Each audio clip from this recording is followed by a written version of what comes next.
Management అకౌంటెన్సీలో మనకి 5 chapters ఉన్నాయి. అవి ఒకటి funds flow statement, 2 cash flow statements, number 3 ratio analysis, number 4 analysis of financial statements and break even analysis. అయితే first నేను funds flow statement ఈ chapter deal చేయబోతున్నాను. అయితే ఈ ఫండ్స్ ఫ్లో స్టేట్మెంట్ కానీ, క్యాష్ ఫ్లో స్టేట్మెంట్ కానీ, రేషియో అనాలిసిస్ కానీ, analysis of financial statements కానీ, ఈ 4 చాప్టర్స్ కూడా బ్యాలెన్స్ షీట్ మీదే ప్రాబ్లమ్స్ ఇవ్వడం జరుగుతుంది. ఈ 4 చాప్టర్స్లో కూడా బ్యాలెన్స్ షీట్ మీద మాత్రమే ప్రాబ్లమ్స్ ఉంటాయి. అన్ని బ్యాలెన్స్ షీట్స్ ఉంటాయి కాబట్టి బ్యాలెన్స్ షీట్ మీద మాత్రమే ప్రాబ్లమ్స్ ఉన్నాయి. కాబట్టి ఈ 4 చాప్టర్లు మనం డీల్ చేయాలంటే ముందు కంపెనీ యొక్క బ్యాలెన్స్ షీట్ ఎలా ఉంటుందో తెలుసుకోవాలి. అందుకనే నేను ఫస్ట్ ఒక కంపెనీ యొక్క బ్యాలెన్స్ షీట్ ఎలా ఉంటుందో ఎక్స్ప్లెయిన్ చేసి ఆ తర్వాత funds flow statement chapter start చేస్తాను. ముందు ఒక కంపెనీ బ్యాలెన్స్ షీట్ ఎలా ఉంటుందో చూద్దాం. ఏ కంపెనీకైనా బ్యాలెన్స్ షీట్ అంటే లయబిలిటీస్లో 3 హెడ్స్. ఒకటి share holders funds, number 2 long term liabilities, number 3 current liabilities వైపు ఈ 3 హెడ్స్ ఉంటాయి. అలాగే assets side fixed assets, current assets, fictitious assets, ఈ 3 ఎసెట్స్ ఉంటాయి. అంటే assets side 3 heads, liabilities 3 heads ఉంటాయి. అయితే మనం సమ్స్ చేసేటప్పుడు ఈ బ్యాలెన్స్ షీట్స్ని share holders funds, long term liabilities, current liabilities అని డివైడ్ చేసి ప్రాబ్లంలో ఇవ్వడం జరగదు. Share holders funds, long term liabilities, current liabilities అని ఇలా లయబిలిటీస్ని డివైడ్ చేసి ఉండదు. అలాగే ఎసెట్స్ సైడ్ కూడా ఫిక్సెస్, కరెంట్ ఫిక్షియస్ ఎసెట్స్ అని డివైడ్ చేసి ఉండవు. మనమే వీటిని డివైడ్ చేసుకోవాల్సి ఉంటుంది. కాబట్టి ఏ హెడ్డింగ్లోకి ఏ ఐటమ్స్ వస్తాయో మనకి ఐడియా లేకపోతే మనము సమ్స్ని స్టార్ట్ చేయడం కష్టమైపోతుంది, సమ్స్ అర్థం కావు. కాబట్టి షేర్ హోల్డర్స్ ఫండ్స్ అంటే దాంట్లో ఐటమ్స్ ఏముంటాయి, లాంగ్ టర్మ్ లయబిలిటీస్లో ఐటమ్స్ ఏముంటాయి, కరెంట్ లయబిలిటీస్లో ఐటమ్స్ ఏముంటాయి మనము ఒకసారి అబ్జర్వ్ చేద్దాం. ఫస్ట్ షేర్ హోల్డర్స్ ఫండ్స్లో first equity share capital, preference share capital, equity share capital, preference share capital, general reserve, profit and loss account, share premium, మొత్తము 5 ఐటమ్స్ వచ్చినాయి. షేర్ హోల్డర్స్ ఫండ్స్లో ఎంత పెద్ద సమయమైనా మ్యాక్సిమము ఈ 5 ఐటమ్సే ఉంటాయి. షేర్ హోల్డర్స్ ఫండ్స్లో ఏంటి, equity share capital, preference share capital, general reserve, profit and loss account and share premium, ఈ 5 ఐటమ్సే ఉంటాయి. అది ఎంత పెద్ద సమయమైనా అంతే. కాబట్టి షేర్ హోల్డర్స్ ఫండ్స్ అంటే మనం ఎప్పుడు ఈ 5 గుర్తుపెట్టుకోవాలి. అలాగే లాంగ్ టర్మ్ లయబిలిటీస్ అంటే దీంట్లో మ్యాక్సిమం 2 ఉంటాయి. ఒకటి డిబెంచర్స్, 2 మార్టగేజ్ లోన్స్. అయితే మార్టగేజ్ లోన్స్ని ఒకసారి మార్టగేజ్ లోన్స్ అని కాకుండా ఓన్లీ లోన్స్ అని మాత్రమే ఇవ్వడానికి అవకాశం ఉంది. ఓన్లీ లోన్స్ అని మాత్రమే ఇచ్చిన, మార్టగేజ్ లోన్స్ అని ఇచ్చిన అది లాంగ్ టర్మ్ లయబిలిటీనే అవుతుంది. అంటే లాంగ్ టర్మ్ లయబిలిటీస్లో ఒకటి డిబెంచర్స్ ఉంటుంది, ఇంకోటి మార్టగేజ్ లోన్స్ ఉంటుంది. మార్టగేజ్ లోన్స్ అని లేకపోతే ఏముండొచ్చు, ఓన్లీ లోన్స్ అని ఉండొచ్చు, అప్పుడు కూడా లాంగ్ టర్మే అవుతుంది. కానీ అదే లయబిలిటీస్ వైపు లోన్స్ అని ఇచ్చి బ్రాకెట్లో షార్ట్ టర్మ్ అని చెప్పిన టెంపరరీ అని చెప్పిన అప్పుడు అది కరెంట్ లయబిలిటీ అవుతుంది.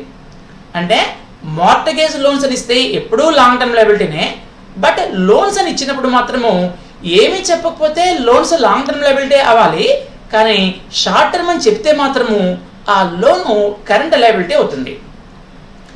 ఎస్ థర్డ్ వన్ వచ్చేటప్పటికి current liabilities. Third one current liabilities. ఏమున్నాయి కరెంట్ లయబిలిటీస్లో? Creditors, bills payable, outstanding expenses, bank overdraft. Creditors, bills payable, outstanding expenses, bank overdraft. ఈ 4 items అంటే కాదు, ఈ list చాలా ఎక్కువగా ఉంటుంది. Creditors, bills payable, outstanding expense, bank overdraft, short term loans, provision for tax, propose dividend, RBD, ఇలా number of items, కొత్త items కనిపిస్తూ ఉంటాయి. కాబట్టి ఇవి ఎప్పుడు ఫిక్స్ చేయలేం, కరెంట్ లయబిలిటీస్ ఇవే అని ఫిక్స్ చేయలేం. అది కాకుండా ఒక్కొక్క సమయంలో ఒక కొత్త ఐటమ్ వచ్చేటప్పటికి మనకి ఎప్పుడు కరెంట్ లయబిలిటీస్ అంటే డౌట్ఫుల్ అయిపోతుంది.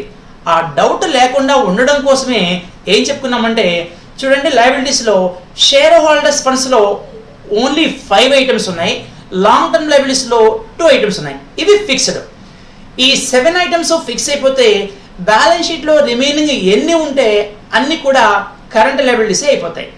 అందుకనే కరెంట్ లయబిలిటీస్ని జనరల్గా ఈ 5 గుర్తుపెట్టుకుంటామే కానీ ఇవే ఫిక్స్డ్ కాదు, ఇంకా చాలా ఐటమ్స్ ఉన్నాయి. అవన్నీ గుర్తుపెట్టుకున్నా సరే మళ్ళీ ఎగ్జామినేషన్లో డౌట్ వస్తుంది. కాబట్టి ఆ డౌట్ లేకుండా ఉండడం కోసమే ఏం చేస్తామంటే ఇవి ఫిక్స్ చేసుకుంటాం. Share holders funds 5, long term liabilities ఈ 2 ఫిక్స్ అయిపోతే టోటల్గా ఇవన్నీ అయిపోతే మిగిలినవి అన్నీ కూడా ఎన్ని ఉంటే అవన్నీ కూడా ఏమవుతాయి, కరెంట్ లయబిలిటీసే అయిపోతాయి. అలాగే యాసెట్ సైడ్ వచ్చేటప్పటికి యాసెట్స్ కూడా 3 పార్ట్స్ అనుకున్నాం. ఏంటి 3 పార్ట్స్? ఒకటి ఫిక్స్డ్, 3 హెడ్డింగ్స్ ఉన్నాయి asset side. Fixed assets, current assets, ఇంకోటి ఫిక్షియస్ యాసెట్స్. 3 హెడ్డింగ్స్ ఉన్నాయి. Fixed assets, current assets, fictitious assets. ఇందులో ఈ ఫిక్స్డ్ యాసెట్స్ కొన్ని లిమిటెడ్ ఐటమ్స్ ఉన్నాయి చూడండి. ఒకటి land buildings, plant machinery, furniture, premises, good will, investments. మనకి జనరల్గా అన్ని చాప్టర్స్లో కూడాను ఈ ఐటమ్స్ మాత్రమే కనిపిస్తూ ఉంటాయి. అయితే ఫిక్స్డ్ యాసెట్స్ ఇవి మాత్రమేనా అంటే కాదు, ఇంకా ఉన్నాయి. Patents, trade marks and copyrights.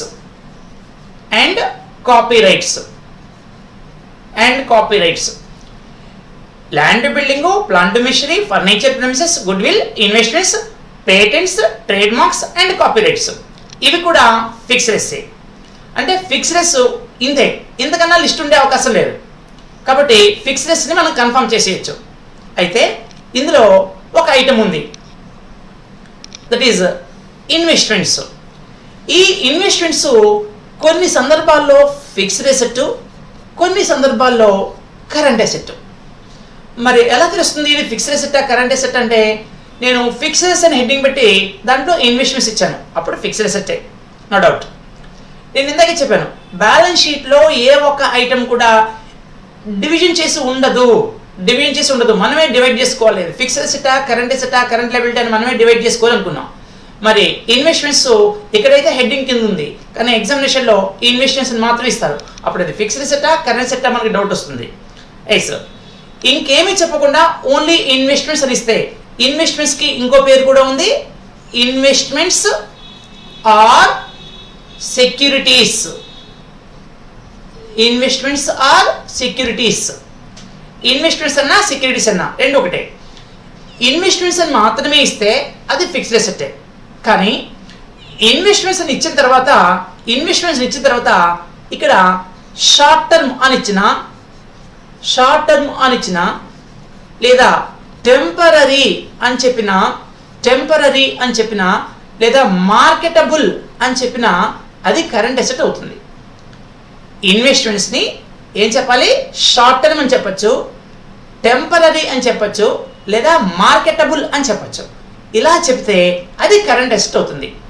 ఇవేమి చెప్పకపోతే ఇన్వెస్ట్మెంట్స్ అంటే అది ఫిక్స్డ్ అసెట్ అంతే. ఇన్వెస్ట్మెంట్స్ అంటే ఫిక్స్డ్ అసెట్. నెక్స్ట్, ఇందాక కరెంట్ లయబిలిటీస్ చెప్పినట్టే కరెంట్ అసెట్స్ కూడా ఇక్కడ 4 ఐటమ్స్ ఉన్నాయి.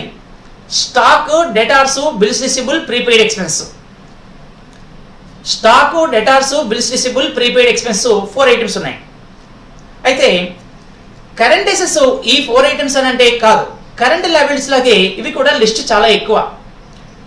ఇవన్నీ కూడా గుర్తుపెట్టుకోవడం కొంచెం కన్ఫ్యూజన్గానే ఉంటుంది, గుర్తుపెట్టుకున్నప్పటికీ కూడా కన్ఫ్యూజన్గా ఉంటుంది.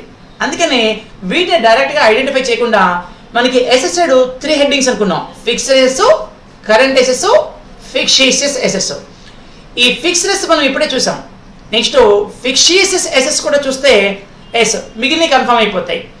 చూడండి, ఫిక్స్డ్ అసెట్స్ అంటే మనకి 3 ఉన్నాయి. Fixed assets preliminary expense, discount on issue of shares, discount on issue of debentures. ఈ 3 మాత్రమే ఫిక్స్డ్ అసెట్స్. ఇవి యాక్చువల్గా అసెట్సే కాదు, అందుకని వీటికి ఇంకో పేరు కూడా ఉంది, క్యాపిటల్ లాసెస్. ఇవి అసెట్సే కాదు, ఇవి క్యాపిటల్ లాసెస్. అంటే బ్యాలెన్స్ షీట్లో fixed assets, current assets, fixed అసెట్స్లో మనము ఫిక్స్డ్ అసెట్స్ కన్ఫర్మ్ చేసుకున్నాము. ఫిక్స్డ్ అసెట్స్ కూడా ఓన్లీ ఈ 3 ఐటమ్స్ ఉన్నాయి, ఇవి కన్ఫర్మ్ చేసుకున్నాము. ఆటోమేటిక్గా రిమైనింగ్ అన్ని కూడా కరెంట్ అసెట్సే అవుతాయి. జనరల్గా ఇక్కడ 4 చెప్పాను. Stock, debtors, bills receivable, prepaid expense, cash and bank ఇది కరెంట్ అసెట్. ఇన్కమ్స్ అక్రూడ్ లేదా ఇన్కమ్స్ రిసీవబుల్ ఇది కూడా current asset. Loans, short term loans అని ఇస్తారు, ఇది కరెంట్ అసెట్. కాబట్టి కరెంట్ అసెట్స్ ఇన్ని గుర్తుపెట్టుకోవడం కష్టం కాబట్టి ఈ ఫిక్స్డ్ అసెట్స్ని కన్ఫర్మ్ చేసేసుకుంటాము.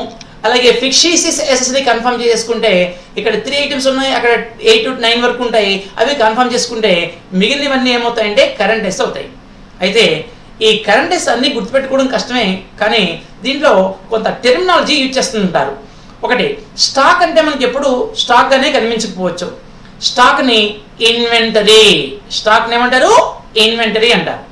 అలాగే డెటార్స్ వచ్చేటప్పటికి బుక్ డెట్స్ అంటారు, లేదా అకౌంట్స్ రిసీవబుల్ అని కూడా అంటారు. అంటే కొన్ని సంవత్సరం మనకి స్టాక్ గానే కనిపించవచ్చు, కానీ కొన్ని సంవత్సరం మనకి ఇన్వెంటరీ అని ఇస్తారు. ఇన్వెంటరీ అంటే ఏమనుకోవాలి? స్టాక్ అనుకోవాలి. అలాగే జనరల్గా మనకి చిన్నప్పటి నుంచి కూడాను అన్ని చాప్టర్స్లో డెటార్స్ అని కనిపిస్తుంటుంది, కానీ ఇక నుంచి మాత్రము డెటార్స్గా కనిపించకపోవచ్చు, బుక్ డెట్స్ అని ఉంటుంది. బుక్ డెట్స్ అంటే డెటార్స్, లేదా అకౌంట్స్ రిసీవబుల్ అని కూడా ఉండొచ్చు. సో డెటార్స్ అన్నా, బుక్ డెట్స్ అన్నా, అకౌంట్స్ రిసీవబుల్స్ అన్నా ఒకటే.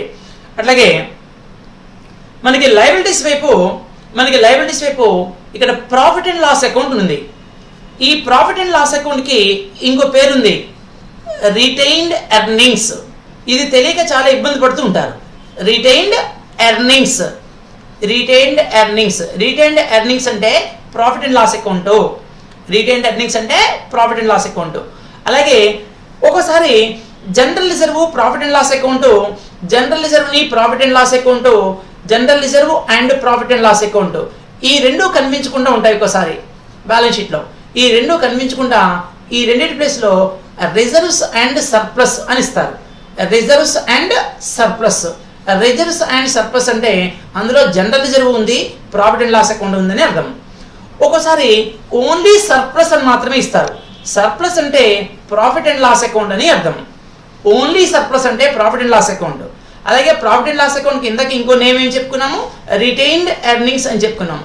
ప్రాఫిట్ అండ్ లాస్ అకౌంట్ అన్నా, రిటైన్డ్ ఎర్నింగ్స్ అన్నా, సర్ప్లస్ అన్నా ఒకటే.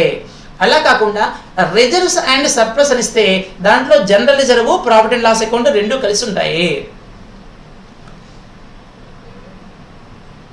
నెక్స్ట్, ఇప్పుడు మనము లయబిలిటీస్ వైపు కన్ఫర్మ్ చేసుకున్నాము. లయబిలిటీస్ 3 హెడ్డింగ్స్ ఉన్నాయి. ఒకటి share holders funds, 2 long term liabilities, ఇంకోటి లాంగ్ టర్మ్ లయబిలిటీస్, 3 వచ్చేటప్పటికి కరెంట్ లయబిలిటీస్. అలాగే assets side fixed assets, current assets, fixed assets. ఎప్పుడు కూడా కరెంట్ లయబిలిటీస్ని, కరెంట్ అసెట్స్ని డైరెక్ట్గా అబ్జర్వ్ చేయకూడదు. ఏం చేయాలి? ఫస్ట్ లయబిలిటీస్ వైపు షేర్ హోల్డర్స్ ఫండ్స్ ఏమేమి ఉన్నాయో ఐడెంటిఫై చేయాలి. అలాగే లాంగ్ టర్మ్ లయబిలిటీస్ ఏమున్నాయో ఐడెంటిఫై చేయాలి. ఈ 2 ఐటమ్స్ పోతే ఇవి ఫిక్స్డ్ ఐటమ్స్ కాబట్టి రిమైనింగ్ అన్ని ఏమైపోవాలి? కరెంట్ లయబిలిటీస్ అయిపోవాలి. అలాగే అసెట్స్ సైడ్ ఫిక్స్డ్ ఏమో మనం ఐడెంటిఫై చేయాలి. లిమిటెడ్ ఐటమ్స్ ఉంటాయి కాబట్టి ఫిక్సీసెస్ అసెట్స్ కూడా ఉన్నాయి. ఇవి 3 ఐటమ్స్ ఉన్నాయి, వీటిని ఐడెంటిఫై చేయాలి.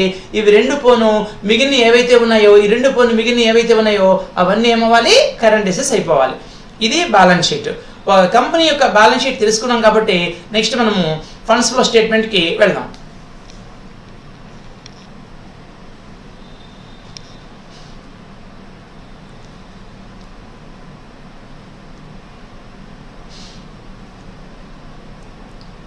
Funds flow statement.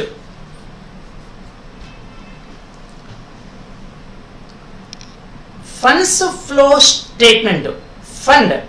ఫండ్ అంటే మనం సింపుల్గా అర్థం చేసుకునేది అందరు కూడాను క్యాష్. కేవలము ఫండ్ని క్యాష్గా అర్థం చేసుకొని మనము అకౌంట్స్ కానీ ప్రిపేర్ చేస్తే మనం ప్రిపేర్ చేసిన ఆ స్టేట్మెంట్స్ క్యాష్ ఫ్లో స్టేట్మెంట్స్ అవుతాయి. ఫండ్ అంటే క్యాషే, నో డౌట్. కానీ కేవలము క్యాష్ని బేస్ చేసుకొని మనం స్టేట్మెంట్స్ కానీ ప్రిపేర్ చేస్తే అవి క్యాష్ ఫ్లో స్టేట్మెంట్స్ అవుతాయి. బట్ మన చాప్టర్ పేరు ఫండ్స్ ఫ్లో స్టేట్మెంట్. ఈ ఫండ్స్ ఫ్లో స్టేట్మెంట్ అంటే క్యాష్ ప్లస్ వర్కింగ్ క్యాపిటల్ అని అర్థం. క్యాష్ ప్లస్ వర్కింగ్ క్యాపిటల్, ఈ 2 కాన్సెప్ట్స్ మీద మనం ప్రిపేర్ చేస్తే అకౌంట్ స్టేట్మెంట్స్ ప్రిపేర్ చేస్తే దాని పేరు ఫండ్స్ ఫ్లో స్టేట్మెంట్. అంటే ఓన్లీ క్యాష్ బేసిస్ మీద ప్రిపేర్ చేసే స్టేట్మెంట్స్ క్యాష్ ఫ్లో స్టేట్మెంట్స్ అవుతాయి. క్యాష్ ప్లస్ వర్కింగ్ క్యాపిటల్ ఈ మీనింగ్తో మనం అకౌంట్ స్టేట్మెంట్స్ ప్రిపేర్ చేస్తే అది ఫండ్స్ ఫ్లో స్టేట్మెంట్ అవుతుంది. అంటే funds flow statement mainly concentrated on working capital. Working capital. Flow అంటే ఫండ్స్ ఫ్లో అంటే ఇన్ఫ్లో అండ్ అవుట్ఫ్లో. అంటే క్యాష్ కానీ వర్కింగ్ క్యాపిటల్ కానీ ఫోమ్లోకి వచ్చేదాన్ని, ఏదైనా క్యాష్ కానీ ఫండ్స్ కానీ ఫోమ్లోకి వస్తుంటే దాన్ని ఇన్ఫ్లో అంటాము. ఫోమ్ నుంచి బయటికి వెళ్ళిపోతూ ఉంటే దాన్ని అవుట్ఫ్లో అంటాం. అంటే వర్కింగ్ క్యాపిటల్ కానీ లేదా క్యాష్ కానీ ఫోమ్లోకి వస్తూ ఉంటే దాన్ని ఇన్ఫ్లో అని, పోతూ ఉంటే అవుట్ఫ్లో అని అంటాం. కాబట్టి ఫండ్స్ ఫ్లో స్టేట్మెంట్లో ఫండ్ అంటే క్యాష్ ప్లస్ వర్కింగ్ క్యాపిటల్, అది ఫోమ్లోకి వస్తూ ఉంటుంది, ఫోమ్లోకి పోతుంటుంది. అలా ఫోమ్లోకి వచ్చే వాటినేమో సోర్సెస్ అని, ఫోమ్ నుంచి బయటికి వెళ్ళిపోయేదాన్ని అప్లికేషన్స్ అని మనము డినోట్ చేస్తాం. అలా ఫండ్స్ ఫ్లో స్టేట్మెంట్లో ఫండ్స్ మనకి ఎక్కడ ఫ్లో అవుతున్నాయి, ఎలా ఫ్లో అవుతున్నాయి, దట్ ఈస్ ఇన్ఫ్లోనా అవుట్ఫ్లోనా, ఈ మనం అనాలిసిస్ చేసి చూపిస్తున్నాము. అదే మనకి ఫండ్స్ ఫ్లో స్టేట్మెంట్. అయితే preparation of funds flow statement,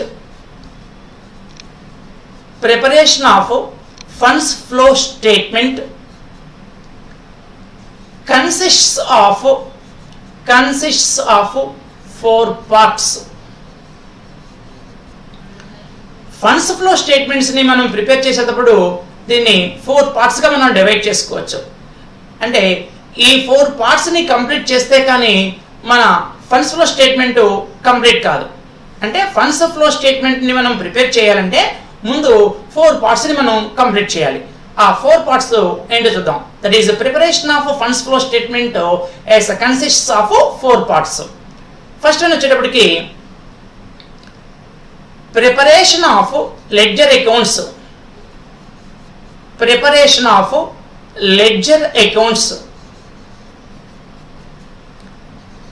2 statement of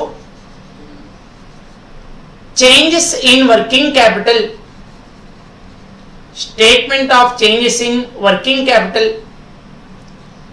Number 3 funds from operations.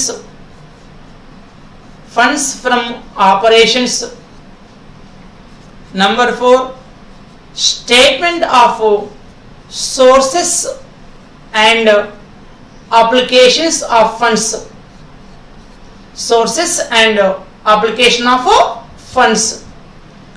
ఇలా ఫండ్స్ ఫ్లో స్టేట్మెంట్ ప్రిపేర్ చేయాలంటే మనం ఫస్ట్ లెడ్జర్ అకౌంట్స్ ప్రిపేర్ చేయాలి. 2 statement of changes in working capital prepare చేయాలి. నెక్స్ట్ ఫండ్స్ ఫ్రమ్ ఆపరేషన్స్ని ప్రిపేర్ చేయాలి. And last one statement of sources and application of funds prepare చేయాలి. ఈ 4 workings మనం prepare చేస్తే funds flow statement finish అవుతుంది. సరే, ఈ లెడ్జర్ అకౌంట్స్ ఏంటో చూద్దాం.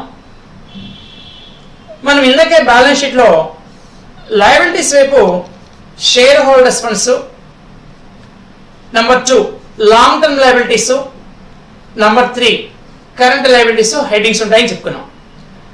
అసెట్స్ సైడ్ వచ్చేటప్పటికి fixed assets, current assets, fictitious assets ఉన్నాయనుకున్నాం. ఫండ్స్ ఫ్లో స్టేట్మెంట్ ని ప్రిపేర్ చేసేటప్పుడు first step ledger accounts prepare చేయమన్నాం. లెడ్జర్ అకౌంట్స్ అంటే ఏం ప్రిపేర్ చేయాలంటే లెడ్జర్ అకౌంట్స్ మనకి బ్యాలెన్స్ షీట్లో లయబిలిటీస్ వైపు అసెట్స్ వైపు 3 హెడ్డింగ్స్ ఉన్నాయి కదా. ఈ 3 హెడ్డింగ్స్ ఉన్నాయి కదా, ఇందులో కరెంట్ లయబిలిటీస్ కి లెడ్జర్ అకౌంట్స్ ప్రిపేర్ చేయకూడదు, కరెంట్ అసెట్స్ కి లెడ్జర్ అకౌంట్స్ ప్రిపేర్ చేయకూడదు. ఫండ్స్ ఫ్లో స్టేట్మెంట్ ని ప్రిపేర్ చేసేటప్పుడు మనం ఫస్ట్ స్టెప్ గా లెడ్జర్ అకౌంట్స్ ప్రిపేర్ చేయాలి. లెడ్జర్ అకౌంట్స్ వేటికి ప్రిపేర్ చేయాలి అంటే బ్యాలెన్స్ షీట్ లో మనకి బ్యాలెన్స్ షీట్ ఇవ్వడం జరుగుతుంది. బ్యాలెన్స్ షీట్ అంటే లయబిలిటీస్ వైపు 3 హెడ్డింగ్స్ ఉన్నాయి. Share holders funds, long term liabilities, current liabilities. Asset side fixed, current assets, fictitious assets ఉన్నాయి. ఇందులో వేటికి తయారు చేయకూడదు అంటే కరెంట్ లయబిలిటీస్ కి, కరెంట్ అసెట్స్ కి లెడ్జర్ అకౌంట్స్ ప్రిపేర్ చేయకూడదు.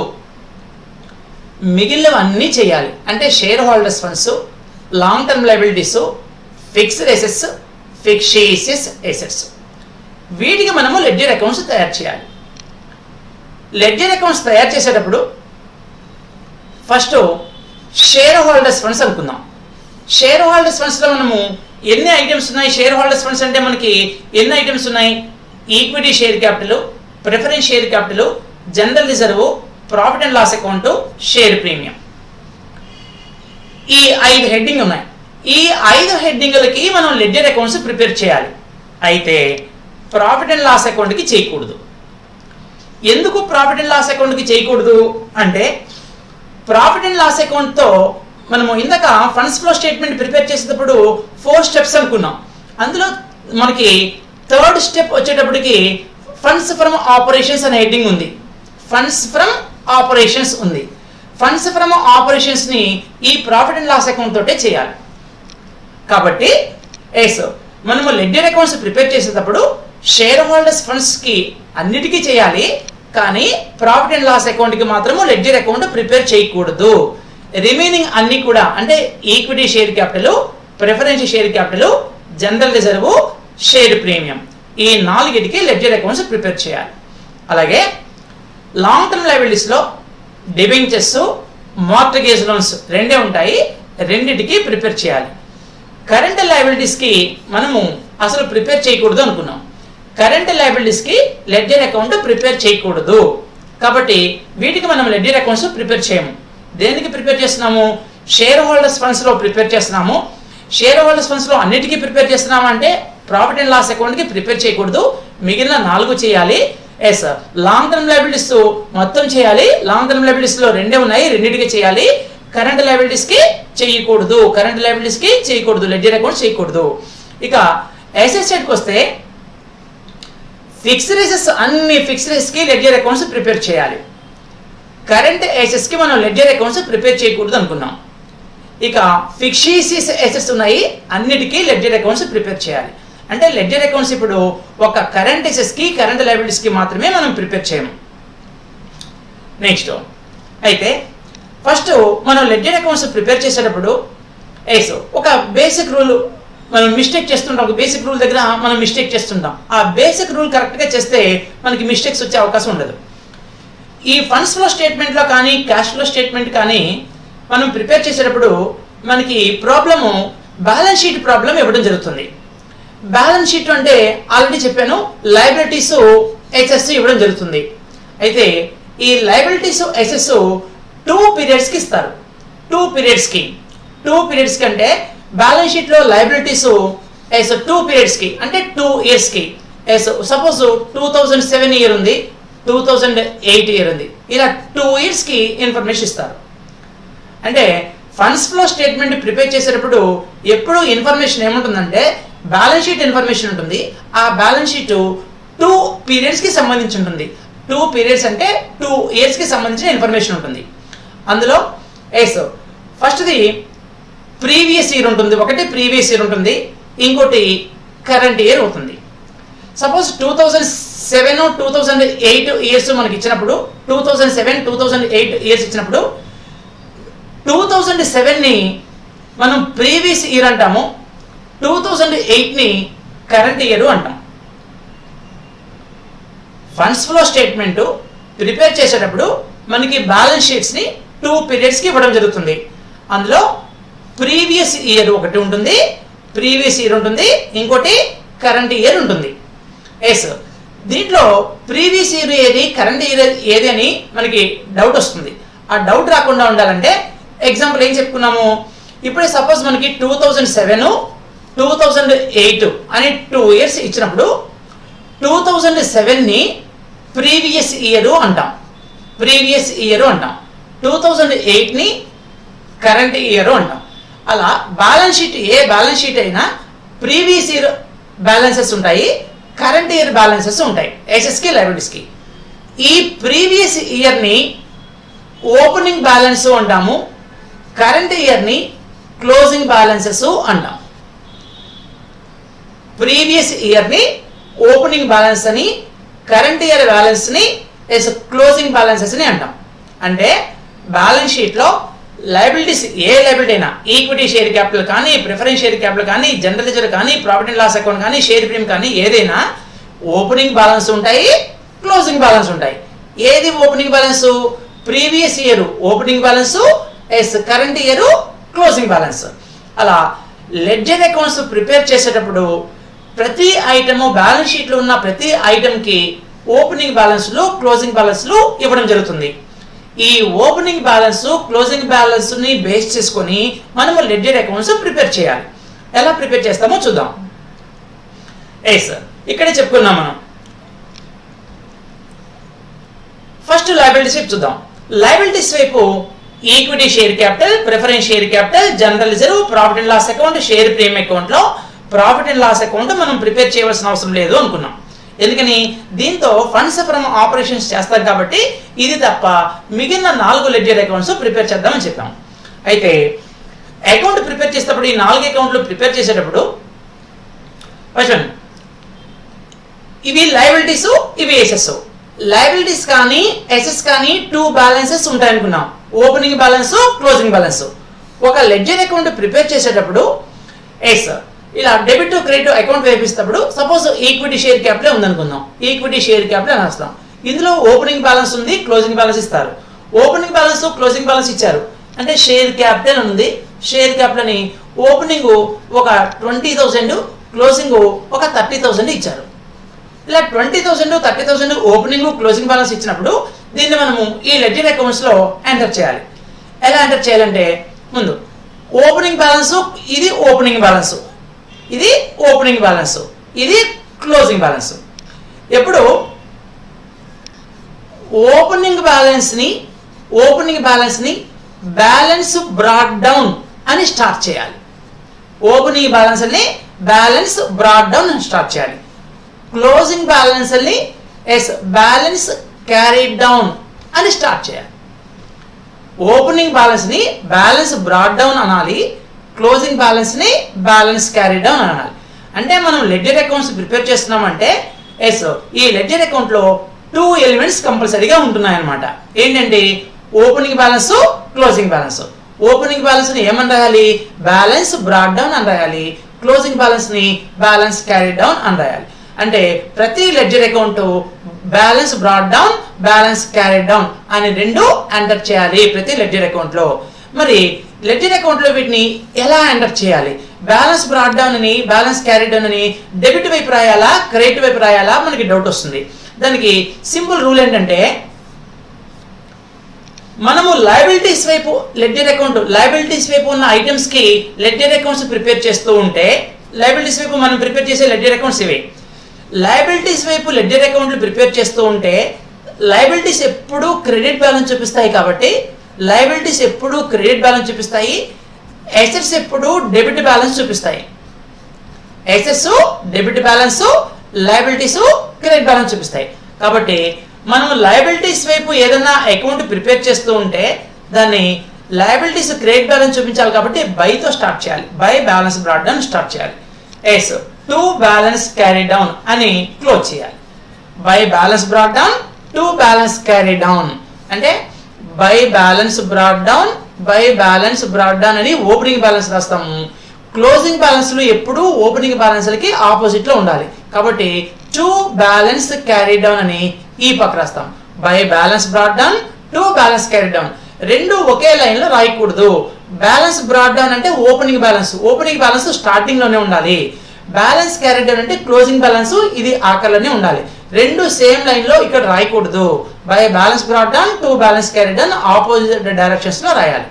ఇది ఎప్పుడు లయబిలిటీస్ అయితే by balance brought down, to balance carry down. అదే ఎసెట్స్ అనుకోండి, ఎసెట్స్ అయితే డెబిట్ బ్యాలెన్స్ చూపిస్తాయి. అప్పుడు టు బ్యాలెన్స్ తో స్టార్ట్ అవుతుంది. టు బ్యాలెన్స్ బ్రాట్ డౌన్ ఎప్పుడు ఓపెనింగ్ బ్యాలెన్స్ ఫస్ట్ రాయాలి. ఇగో బ్యాలెన్స్ బ్రాట్ డౌన్ అంటే ఓపెనింగ్ బ్యాలెన్స్, ఇక్కడ అదే రాశాను opening balance, balance brought down. ఇది లయబిలిటీస్ కాబట్టి క్రెడిట్ లో రాసాము, ఇది ఎసెట్ వైపు కాబట్టి డెబిట్ పక్క రాసాం. To balance brought down, by balance carry down అంటే ఈ లయబిలిటీస్ వైపు ప్రిపేర్ చేసే అకౌంట్లు అన్ని కూడాను ఇలా స్టార్ట్ అవ్వాలి. By balance brought down, to balance carry down ఇలా ఉండాలి. అసెట్ సైడ్ ప్రిపేర్ చేసే మాత్రము to balance brought down, by balance carry down తో రాయాలి. ఒకసారి చూద్దాం అవి. చూడండి, equity and preference share capital రాసాం. Equity and preference share capital అంటే లయబిలిటీ కదా, లయబిలిటీస్ కాబట్టి ఇదిగో by balance brought down start అయింది. లయబిలిటీస్ ఎప్పుడు ఎలా స్టార్ట్ అవ్వాలి, బైతో స్టార్ట్ అవ్వాలి. By balance brought down, to balance carry down. Next చూడండి, జనరల్ రిజర్వ్ కూడా లయబిలిటీస్ వైపే కదా ఉంది, అందుకని by balance brought down, to balance carry down. అలాగే షేర్ ప్రీమియం కూడా అంతే, షేర్ ప్రీమియం కూడా by balance brought down, to balance carry down. ఇవన్నీ లయబిలిటీస్ వైపు అకౌంట్లు, అందుకని మనం లయబిలిటీస్ వైపు అకౌంట్ అన్ని కూడా by balance brought down, to balance carry down తో ఎంటర్ చేసుకున్నాం. నెక్స్ట్ డిబెంచర్స్ అండ్ లోన్స్ ఇవి కూడా లయబిలిటీసే కాబట్టి ఇగో by balance brought down, to balance carry down రాసాం. Next provision for tax and proposed dividend వీటి గురించి నెక్స్ట్ మాట్లాడుకుందాము. ప్రెసెంట్ లయబిలిటీస్ అన్ని కూడా by balance brought down, to balance carry down తో ఎంటర్ అయినాయి. అదే ఎసెట్స్ అనుకోండి, ఎసెట్ చూడండి ఫిక్స్డ్ ఎసెట్స్ ఉంది, ఎసెట్ కాబట్టి డెబిట్ బ్యాలెన్స్ చూపించాలి. To balance brought down, by balance carry down. To balance brought down, by balance carry down. To balance brought down, by balance carry down అంటే assets ఏమో 2 తో start అవ్వాలి, 2 balance brought down తో start అవ్వాలి, by balance carry down తో end అయిపోవాలి. ఇవి assets.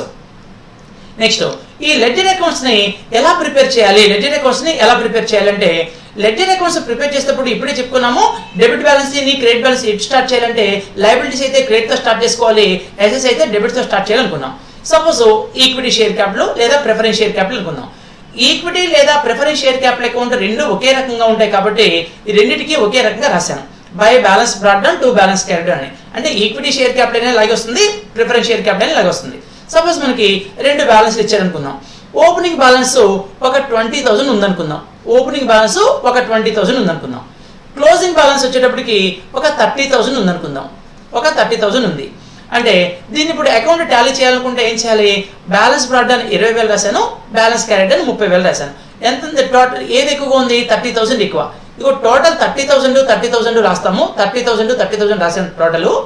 Yes ఇంకా అమౌంట్ తగ్గింది. ఎక్కడ తగ్గింది అమౌంట్, మనకి క్రెడిట్ వైపు తగ్గింది. క్రెడిట్ వైపు తగ్గిన అమౌంట్ ని ఇగో 10,000 రాశాను. దీన్ని ఏమని రాయాలి అంటే బై క్యాష్ అని రాయాలి. ఎలా తెలుస్తుంది బై క్యాష్ అని రాయాలంటే ఎలా తెలుస్తుంది, బ్యాలెన్స్ బ్రాట్ డౌన్ అని రాసాము, బై బ్యాలెన్స్ బ్రాట్ డౌన్ అని రాసాము, టు బ్యాలెన్స్ క్యారీ డౌన్ అని రాసాము. ఎస్ ఇదేమో 30,000 ఉంది, ఇదేమో 20,000 ఉంది. అర్థం ఏంటి, ఓపెనింగ్ బ్యాలెన్స్ 20 ఉంటే క్లోజింగ్ బ్యాలెన్స్ 30 అయిందంట. 20 కాస్త 30 అయిందంటే షేర్ క్యాపిటల్ పెరిగింది. షేర్ క్యాపిటల్ ఎలా పెరుగుతుంది, కొత్తగా ఈక్విటీ షేర్స్ ని ఇష్యూ చేస్తే పెరుగుతుంది. ఈక్విటీ షేర్స్ ని ఇష్యూ చేస్తే ఏం జరుగుతుంది, మనకి క్యాష్ వస్తుంది, మన దగ్గర నుంచి షేర్ క్యాపిటల్ వెళ్ళిపోతుంది. అంటే cash accounted to share capital అవుతుంది. Cash accounted to share capital అయినప్పుడు షేర్ క్యాపిటల్ అకౌంట్ లో ఏం రాయాలి, ఇది షేర్ క్యాపిటల్ అకౌంటే కదా, షేర్ క్యాపిటల్ అకౌంట్ లో ఏం రాయాలి, బై క్యాష్ అని రాయాలి. అందుకనే బై క్యాష్ అని రాశాను.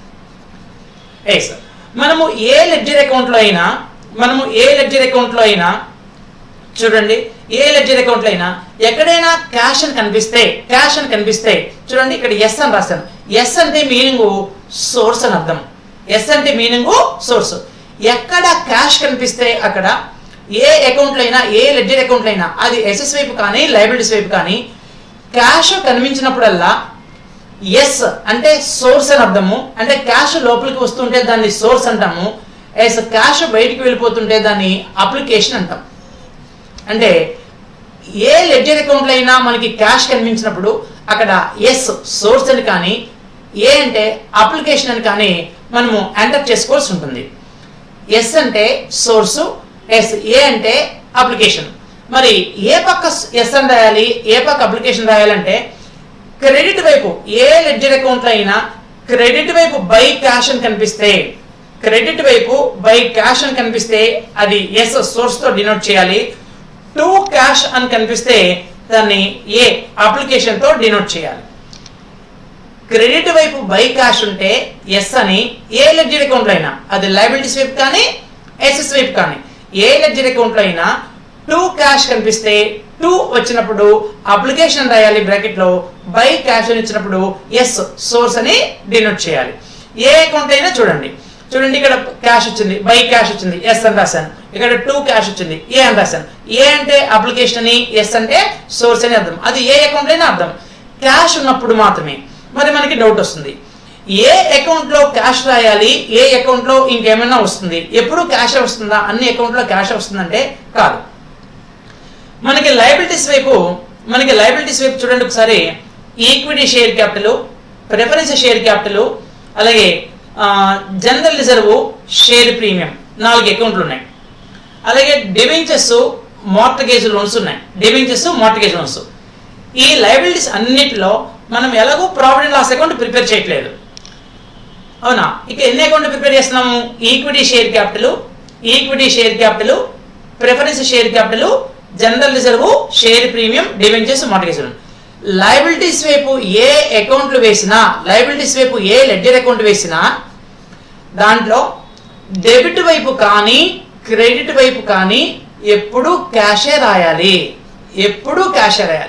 డెబిట్ వైపు తగ్గినా క్రెడిట్ వైపు తగ్గినా ఎప్పుడు క్యాషే రాయాలి. ఏ లెడ్జర్ అకౌంట్లో అయినా సరే, లయబిలిటీస్ వైపు ఏ లెడ్జర్ అకౌంట్లో అయినా ఎక్సెప్ట్ జనరల్ రిజర్వ్, ఒక్క జనరల్ రిజర్వ్లో తప్ప మిగిలిన ఏ అకౌంట్ అయినా చూడండి. జనరల్ రిజర్వ్లో by balance brought down to balance carried down రాశాను. డిఫరెన్స్ ఏం రాసాము? ఇది వచ్చిన difference profit and loss account అని రాసాము. ఏమని రాశాను? By profit and loss account. ఇక్కడ క్యాష్ రాయకూడదు. ఎందుకు రాయకూడదు? ఎలా తెలుస్తుందంటే జనరల్ రిజర్వ్లోకి అమౌంట్ ఎక్కడి నుంచి రావాలి అంటే ఖచ్చితంగా ప్రాఫిట్ అండ్ లాస్ అకౌంట్ నుంచే రావాలి. ఏ రిజర్వ్లోకైనా అమౌంట్లు ప్రాఫిట్ అండ్ లాస్ అకౌంట్ నుంచే రావాలి. కాబట్టి మనం ఇక్కడ జనరల్ రిజర్వ్ అకౌంట్లో by profit and loss account అని మాత్రమే రాసాం. అంటే సపోజ్ ఓపెనింగ్ బ్యాలెన్స్ 10,000 ఉంది, క్లోజింగ్ బ్యాలెన్స్ 15,000 ఉంది అనుకుందాం. ఓపెనింగ్ బ్యాలెన్స్ 10, క్లోజింగ్ బ్యాలెన్స్ 15,000 ఉంది. అంటే స్టార్టింగ్ లో 10,000 ఉండేది, ఎండ్ ఆఫ్ ది ఇయర్ అయ్యేటప్పటికి 15,000 అయింది. అంటే జనరల్ రిజర్వ్ లోకి 5,000 యాడ్ అయింది. ఎక్కడి నుంచి యాడ్ అయింది అంటే out of profit and loss account. ఇందులో క్యాష్ లేదు, only transfer. Amounts transfer from profit and loss account to general reserve. Profit and loss account మాత్రమే అమౌంట్ ట్రాన్స్ఫర్ అయింది. ఎక్కడికి? జనరల్ రిజర్వ్ కి. అందుకనే by profit and loss account అనే రాయాలి, కానీ ఇక్కడ క్యాష్ రాయకూడదు. మరి మిగిలిన అకౌంట్ లెడ్జర్ అకౌంట్ సంగతి ఏంటంటే చూడండి, equity or preference share capital. ఇందాకేం చెప్పుకున్నాం, ఎప్పుడైనా ఈక్విటీ షేర్ క్యాపిటల్ లేదా preference share capital public issue చేయడం జరుగుతుంది. ఇష్యూ చేసినప్పుడు మనకి క్యాష్ మాత్రమే వస్తుంది, ఇంక వేరే ఐటమ్స్ వచ్చే అవకాశం ఉండదు. అందుకని ఈక్విటీ షేర్ క్యాపిటల్ కానీ ప్రిఫరెన్స్ షేర్ క్యాపిటల్ కానీ టాలీ చేసి డిఫరెన్స్ ని ఏం రాయాలంటే బై క్యాష్ అనే రాయాలి. లేదా ఈ పక్క తగ్గితే టూ క్యాష్ అనే రాయాలి. క్రెడిట్ పక్క క్యాష్ అని రాస్తే ఎస్ అని రాస్తాము, డెబిట్ పక్క క్యాష్ అని రాస్తే ఏ అని రాస్తాం. అంటే ఈక్విటీ షేర్ క్యాపిటల్ లేదా ప్రిఫరెన్స్ షేర్ క్యాపిటల్ అకౌంట్ లో మనం ఏం రాయాలి? డెబిట్ వైపు కానీ క్రెడిట్ వైపు కానీ ఎస్ అనే రాస్తాం. అలాగే ఎస్ మనకి షేర్ ప్రీమియం అకౌంట్ కూడా అంతే. అలాగే debentures, mortgage loans. Share premium కూడా మనము ఈక్విటీ షేర్ క్యాపిటల్ తోటి క్యాష్ రూపంలో షేర్ ప్రీమియం ని కలెక్షన్ చేయడం జరుగుతుంది. కాబట్టి షేర్ ప్రీమియం మనం క్యాష్ రూపంలోనే కలెక్షన్ చేస్తాం కాబట్టి షేర్ ప్రీమియం అకౌంట్ లో కూడా మనం ఏం రాయాలంటే షేర్ ప్రీమియం అకౌంట్ లో కూడా బై క్యాష్ అనే రాయాలి. అంటే షేర్ ప్రీమియం అకౌంట్ లో బై క్యాష్ అని రాసాము. నెక్స్ట్ వచ్చేటప్పటికి డిబెంచర్స్ లేదా లోన్స్ అకౌంట్, ఇందులో కూడా అంతే. ఏ పక్క డిఫరెన్స్ వచ్చినా లోన్ తీసుకురావడం జరుగుతుంది లేదా లోన్ తిరిగి పే చేయడం జరుగుతుంది. లోన్ తీసుకుని వచ్చినా క్యాష్ రూపంలో తీసుకుని వస్తాము, లోన్ పే చేసినా క్యాష్ రూపంలోనే పే చేయడం జరుగుతుంది. అందుకని ఈ లయబిలిటీస్ వేసే అకౌంట్ లో ఒక్క ఎక్సెప్ట్ జనరల్ రిజర్వ్ తప్ప మిగిలిన లయబిలిటీస్ అన్ని అకౌంట్ లో కూడా టు క్యాష్ లేదా బై క్యాష్ మాత్రమే రాయాలి, వేరేది రాయడానికి ఛాన్స్ లేదు. ఒక్క జనరల్ రిజర్వ్ లో మాత్రమే by profit and loss account ని మనం ప్రిపేర్ చేస్తాం. Right, okay. అంటే లయబిలిటీస్ వేసే మనం అన్ని అకౌంట్ లో ఒక్క జనరల్ రిజర్వ్ లో మాత్రమే డిఫరెన్స్ ని by profit and loss account అని రాస్తున్నాము, జనరల్ రిజర్వ్ లో మాత్రమే by profit and loss account అని రాస్తున్నాము. మిగిలిన అన్ని అకౌంట్లో కూడాను మిగిలిన మనం అన్ని అకౌంట్లో కూడా నేను రాయాలి బై క్యాషే రాయాలి, బై క్యాషే రాయాలి మిగిలిన అన్ని అకౌంట్ లో. నెక్స్ట్ ఇంకో important account that is provision for tax and proposed dividend. మనకి ఇప్పుడు డౌట్ వస్తుంది, ఏంటి మనకు వచ్చే డౌట్ అంటే మనము లయబిలిటీస్ లో బ్యాలెన్స్ షీట్ లో లయబిలిటీస్ లో షేర్ హోల్డర్స్ ఫండ్స్ ఉన్నాయి, లాంగ్ టర్మ్ లయబిలిటీస్ ఉన్నాయి, కరెంట్ లయబిలిటీస్ ఉన్నాయి. ఇందులో ఎక్కడ కూడా మనకి ప్రొవిజన్ ఫర్ ట్యాక్స్ అని కానీ ప్రపోజ్డ్ డివిడెండ్ అని కానీ మనకి ఎక్కడ కనిపించలేదు. మరి మనం ఇక్కడ లెడ్జర్ అకౌంట్ చూస్తే మాత్రము ప్రొవిజన్ ఫర్ ట్యాక్స్ లేదా ప్రపోజ్డ్ డివిడెండ్ అకౌంట్ మనం ప్రిపేర్ చేసాం. బ్యాలెన్స్ షీట్ లో లేకుండా లెడ్జర్ అకౌంట్ ఎలా ప్రిపేర్ చేసాము అంటే బ్యాలెన్స్ షీట్ లో మనకి ప్రొవిజన్ ఫర్ ట్యాక్స్ అని లేదా ప్రపోజ్డ్ డివిడెండ్ అని లయబిలిటీస్ వైపు ఉంటుంది. ప్రపోజ్డ్ డివిడెండ్ అని లయబిలిటీస్ వైపు ఉంటుంది. ఆ లయబిలిటీస్ వైపు ఉంటే మరి అది ఏ హెడ్డింగ్ లోకి రావాలి? ముందు లయబిలిటీస్ వైపు ఉంటే ఏ హెడ్డింగ్ లోకి రావాలి? షేర్ హోల్డర్స్ ఫండ్సా, లాంగ్ టర్మ్ లయబిలిటీసా, కరెంట్ లయబిలిటీసా అంటే మనం ఇంతకు ముందే చెప్పుకున్నాం. షేర్ హోల్డర్స్ ఫండ్స్ లో ఈ 5 ఐటమ్స్ ఉంటాయి, లాంగ్ టర్మ్ లయబిలిటీస్ లో ఈ 2 ఐటమ్స్ ఉంటాయి. అలాగే కరెంట్ లయబిలిటీస్ లో చాలా ఐటమ్స్ ఉంటాయి కాబట్టి ఎప్పుడు మనకి డౌట్ఫుల్ వస్తుంటాయి. అదే ప్రొవిజన్ ఫర్ ట్యాక్స్ అలాగే ప్రపోజ్డ్ డివిడెండ్.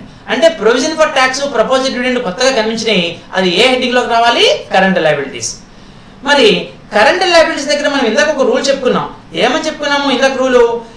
కరెంట్ అసెట్స్ కి, కరెంట్ లయబిలిటీస్ కి లెడ్జర్ అకౌంట్స్ ప్రిపేర్ చేయకూడదు అనుకున్నాం. ఎవరికి? కరెంట్ అసెట్స్ కి చేయకూడదు, కరెంట్ లయబిలిటీస్ కి చేయకూడదు. మరి ఇప్పుడు ప్రొవిజన్ ఫర్ ట్యాక్స్ లేదా proposed dividend account current liability అవుతుంది. మరి దీనికి లెడ్జర్ అకౌంట్ ఎందుకు ప్రిపేర్ చేసాము అంటే దీనికి ఒక చిన్న రూల్ చెప్పుకోవాలి. ఏంటంటే మనకి బ్యాలెన్స్ షీట్ లో లయబిలిటీస్ వైపు ప్రొవిజన్ ఫర్ ట్యాక్స్ లేదా ప్రపోజ్డ్ డివిడెండ్ అకౌంట్ ఇవ్వడం జరుగుతుంది. బ్యాలెన్స్ షీట్ లో లయబిలిటీస్ వైపు ఉంటాయి ప్రొవిజన్ ఫర్ ట్యాక్స్ లేదా proposed dividend. No doubt provision for tax లేదా ప్రపోజ్డ్ డివిడెండ్ ఈ రెండు ఎప్పుడు కరెంట్ లయబిలిటీసే, 100% కరెంట్ లయబిలిటీసే. కరెంట్ లయబిలిటీ అయితే లెడ్జర్ అకౌంట్ ప్రిపేర్ చేయవలసిన అవసరం లేదు.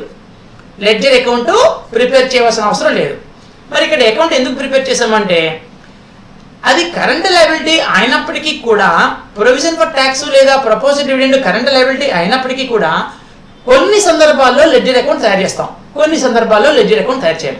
ఎప్పుడు అంటే ప్రొవిజన్ ఫర్ ట్యాక్స్ లేదా ప్రపోజ్డ్ డివిడెండ్ బ్యాలెన్స్ షీట్ లో ఇచ్చిన తర్వాత అడ్జస్ట్మెంట్ లో, అంటే బ్యాలెన్స్ షీట్ కింద అడ్జస్ట్మెంట్స్ ఉంటాయి. ఈ అడ్జస్ట్మెంట్ లో ట్యాక్స్ కి సంబంధించి కానీ, డివిడెండ్ కి సంబంధించి కానీ అడ్జస్ట్మెంట్ ఉంటే లెడ్జర్ అకౌంట్ ప్రిపేర్ చేయాలి. బ్యాలెన్స్ షీట్ లో ప్రొవిజన్ ఫర్ ట్యాక్స్ లేదా ప్రపోజ్డ్ డివిడెండ్స్ లయబిలిటీ అయినప్పటికీ, కరెంట్ లయబిలిటీ అయినప్పటికీ అడ్జస్ట్మెంట్ ఉంటే, దేనికి అడ్జస్ట్మెంట్ ఉండాలి? ట్యాక్స్ కి కానీ డివిడెండ్ కి కానీ అడ్జస్ట్మెంట్ ఉంటే మనము లెడ్జర్ అకౌంట్ ప్రిపేర్ చేయాలి. ఈ అడ్జస్ట్మెంట్స్ లేకపోతే లెడ్జర్ అకౌంట్ ప్రిపేర్ చేయవలసిన అవసరం లేదు. అంటే provision for tax, proposed dividend ledger account ఎప్పుడు ప్రిపేర్ చేస్తాం మనము అంటే వీటికి అడ్జస్ట్మెంట్స్ ఉన్నప్పుడు మాత్రమే మనం ప్రిపేర్ చేస్తాము. అడ్జస్ట్మెంట్ లేకపోతే మనం ప్రిపేర్ చేయవలసిన అవసరము ఉండదు. అయితే ఈ లెడ్జర్ అకౌంట్ ప్రిపేర్ చేసేటప్పుడు ఇందులో ఎప్పుడు 4 ఎలిమెంట్స్ ఉండాలి. మిగిలినవన్నీ నేను ఇందాక లెడ్జర్ అకౌంట్ ప్రిపేర్ చేసేటప్పుడు ఏం చెప్పానంటే by balance brought down, carrot down అని మాత్రమే రాయమన్నాను. 2 బ్యాలెన్స్ క్యారెట్ డౌన్ మాత్రమే రాయమన్నాను. ఇవి రాసిన తర్వాత లెడ్జర్ అకౌంట్ టాలీ చేసామన్నాను. టాలీ చేస్తే ఏ పక్క డిఫరెన్స్ వస్తే ఆ పక్క అన్నిటికీ క్యాషే రాయమన్నాను. డెబిట్ పక్క అయినా 2 క్యాష్, క్రెడిట్ పక్క అయినా బై క్యాష్ అని రాయమన్నాను. డెబిట్ పక్క కానీ క్రెడిట్ పక్క కానీ క్యాష్ అని రాయమన్నాను. క్రెడిట్ పక్క రాస్తే ఎస్ అని, డెబిట్ పక్క అయితే ఏ అని రాసుకోమన్నాను. ఎక్సెప్ట్ జనరల్ లెజర్ తప్ప. కానీ ఈ ప్రపోజ్డ్ డివిడెండ్ అకౌంట్ మాత్రము అలా కాదు. ప్రపోజ్డ్ డివిడెండ్ అకౌంట్ లో ఎప్పుడు ఈ 4 ఐటమ్స్ ముందుగానే ఎంటర్ చేయాలి. ఏంటి? ఒకటి balance brought down, 2 balance carry down, 2 cash by profit and loss account. By balance brought down. Balance brought down అంటే మీనింగ్ ఏంటి? Opening balance. ఇది మనకి బ్యాలెన్స్ షీట్ లో ప్రాబ్లంలో ఇవ్వడం జరుగుతుంది. బ్యాలెన్స్ క్యారీ డౌన్ అంటే ఏంటి?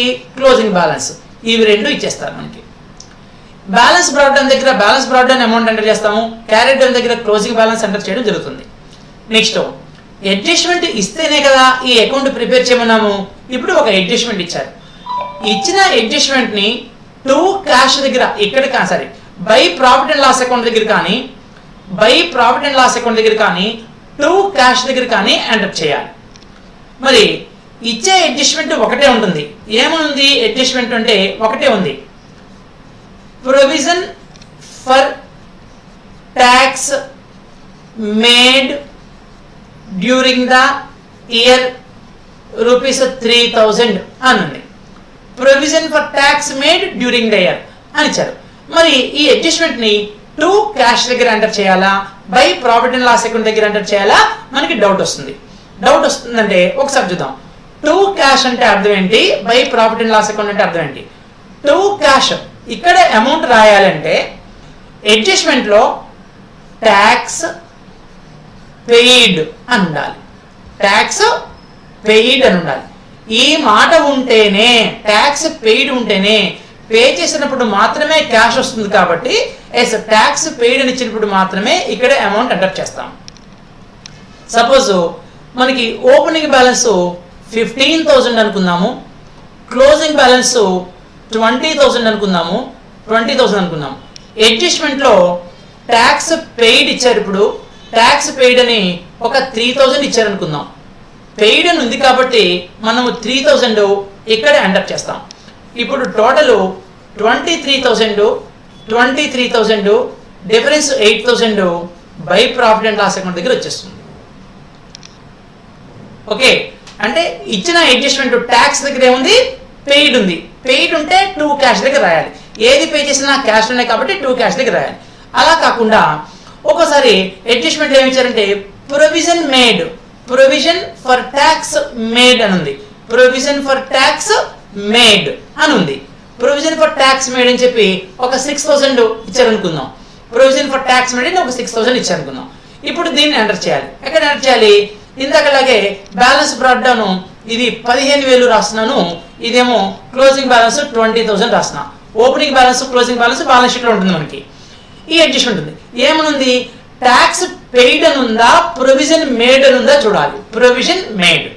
ట్యాక్స్ పెయిడ్ అని లేదు, provision made. Any provision made out of profit and loss account.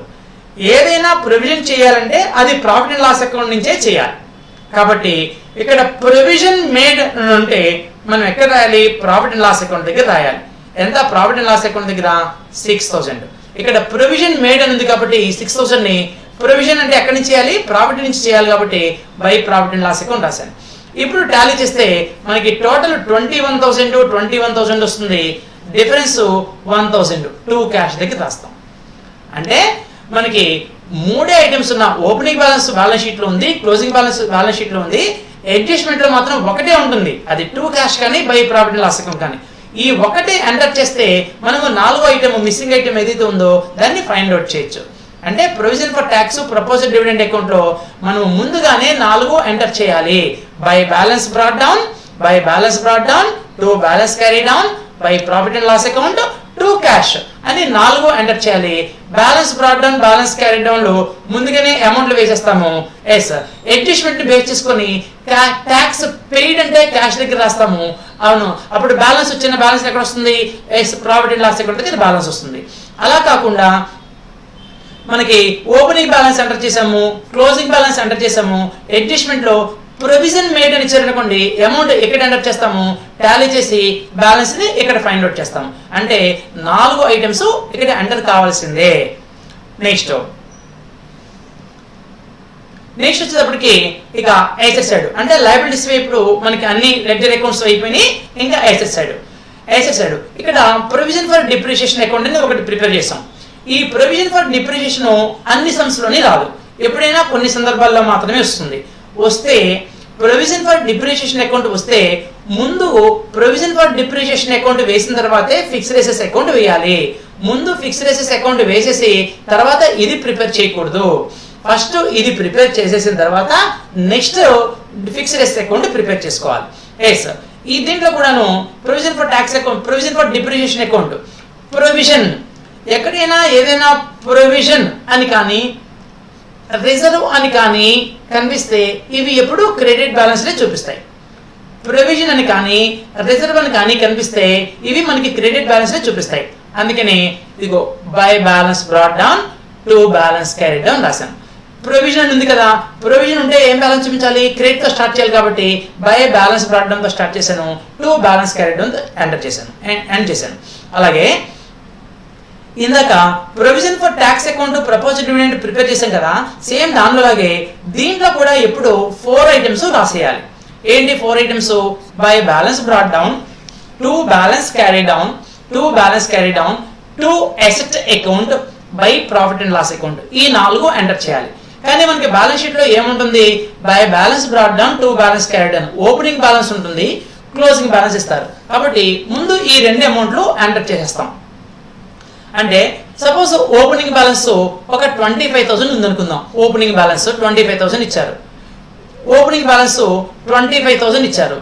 Closing balance వచ్చేటప్పటికి 27,000 ఉందనుకుందాం.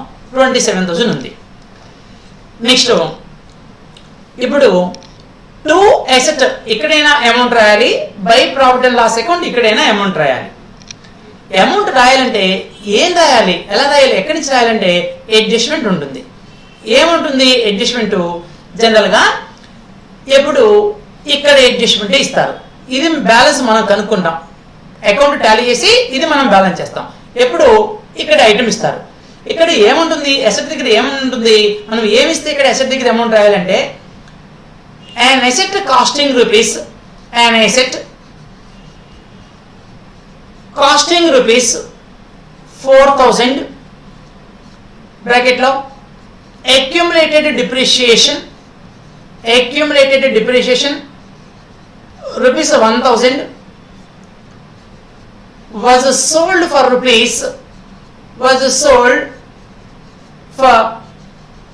rupees 2,000 అని ఉంది. And asset costing rupees 4,000 cost అయిన అసెట్ ని was sold for rupees 2,000 rupees కి సేల్ చేశారంట. అయితే అక్యుములేటెడ్ డిప్రిషియేషన్ ఆన్ ఇట్, దాని మీద ఇంతవరకు ఛార్జ్ చేసిన డిప్రిషియేషన్ 1,000. ఏదైనా ఒక అసెట్ ని సేల్ చేసినప్పుడు సేల్ చేసిన అసెట్ మీద డిప్రిషియేషన్ ఉంటే సేల్ చేసిన అసెట్ మీద డిప్రిషియేషన్ 1,000 అది ఇక్కడ ఎంటర్ చేయాలి, 1,000 ఇక్కడ ఎంటర్ చేయాలి.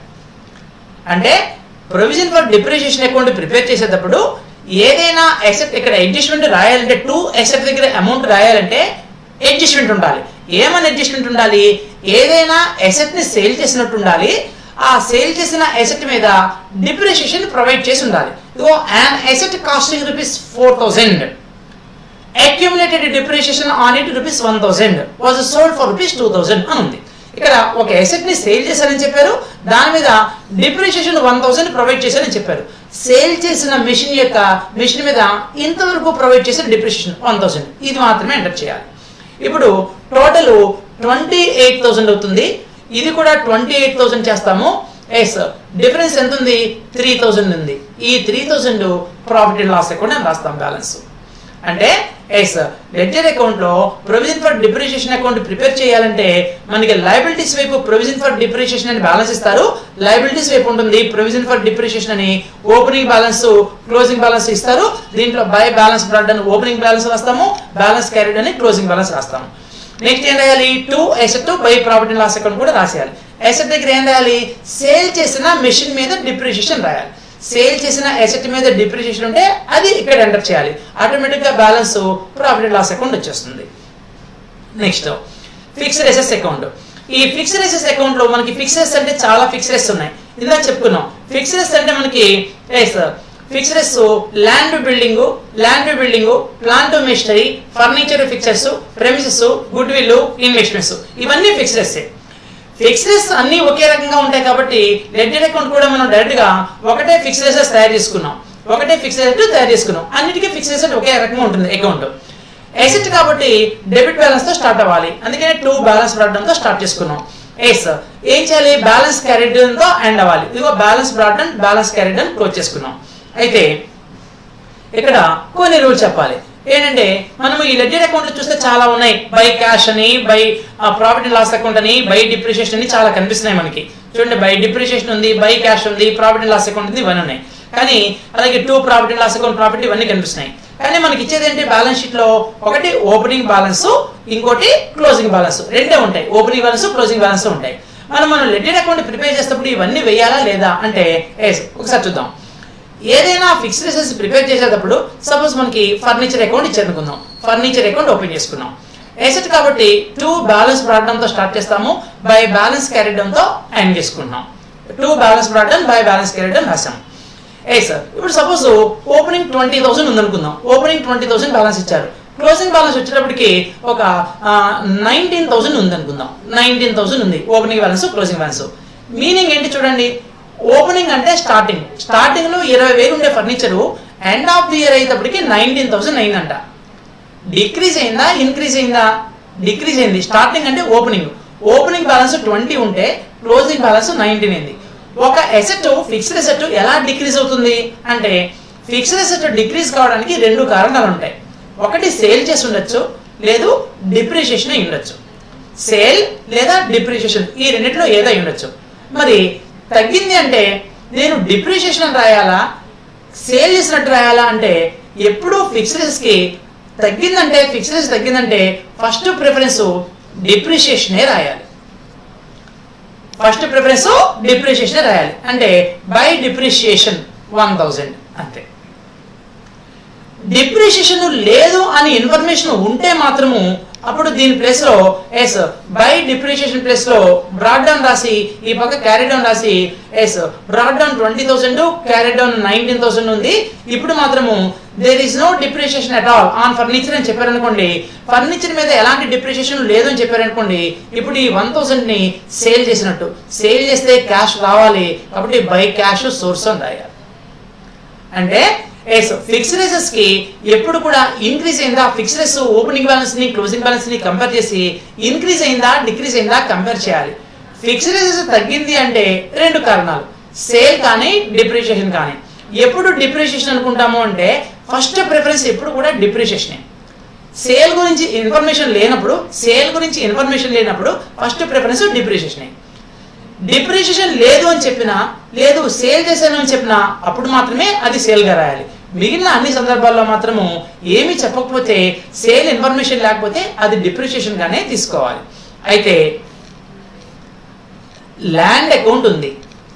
ల్యాండ్ ఓపెనింగ్ బ్యాలెన్స్ 20,000 ఉంది, క్లోజింగ్ బ్యాలెన్స్ 15,000 ఉంది. ఇప్పుడు ఏం చెప్పాను, అసెట్ డిక్రీజ్ అయితే డిప్రిషియేషన్ గా తీసుకోండి అని చెప్పాను. అసెట్ ల్యాండ్ 20,000 ఉంది, క్లోజింగ్ 15,000 ఉంది, అంటే 5,000 డిక్రీజ్ అయింది. డిక్రీజ్ అయితే ఫస్ట్ ప్రిఫరెన్స్ ఏం చెప్పాను, డిప్రిషియేషన్ కి ఇవ్వండి అని చెప్పాను.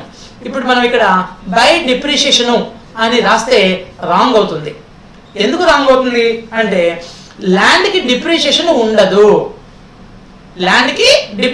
ఉండదు. కాబట్టి ఒక్క ల్యాండ్ కి తప్ప మిగిలిన అన్ని ఫిక్స్డ్ అసెట్స్ కి కూడా బై డిప్రిషియేషన్ రాయొచ్చు. కానీ ఒక ల్యాండ్ కి మాత్రము ఇక్కడ డిప్రిషియేషన్ రాయకూడదు. ల్యాండ్ కి డిప్రిషియేషన్ ఉండదు కాబట్టి ఇక్కడ మాత్రం మనము క్యాషే రాస్తాము, అంటే సేల్స్ చేసినట్టుగానే ట్రీట్ చేసుకుంటాం. అయితే కాబట్టి ఒక్కోసారి మనం డిప్రిషియేషన్ రాయొచ్చు, ఒకసారి క్యాష్ రాయొచ్చు. అంటే సేల్ చేసిన ఇన్ఫర్మేషన్ లేకపోతే మాత్రమే మనము డిప్రిషియేషన్ రాస్తాము, సేల్ చేశారని చెప్తే మాత్రము సేల్ రాస్తాము, that is the cash source గా రాస్తాము.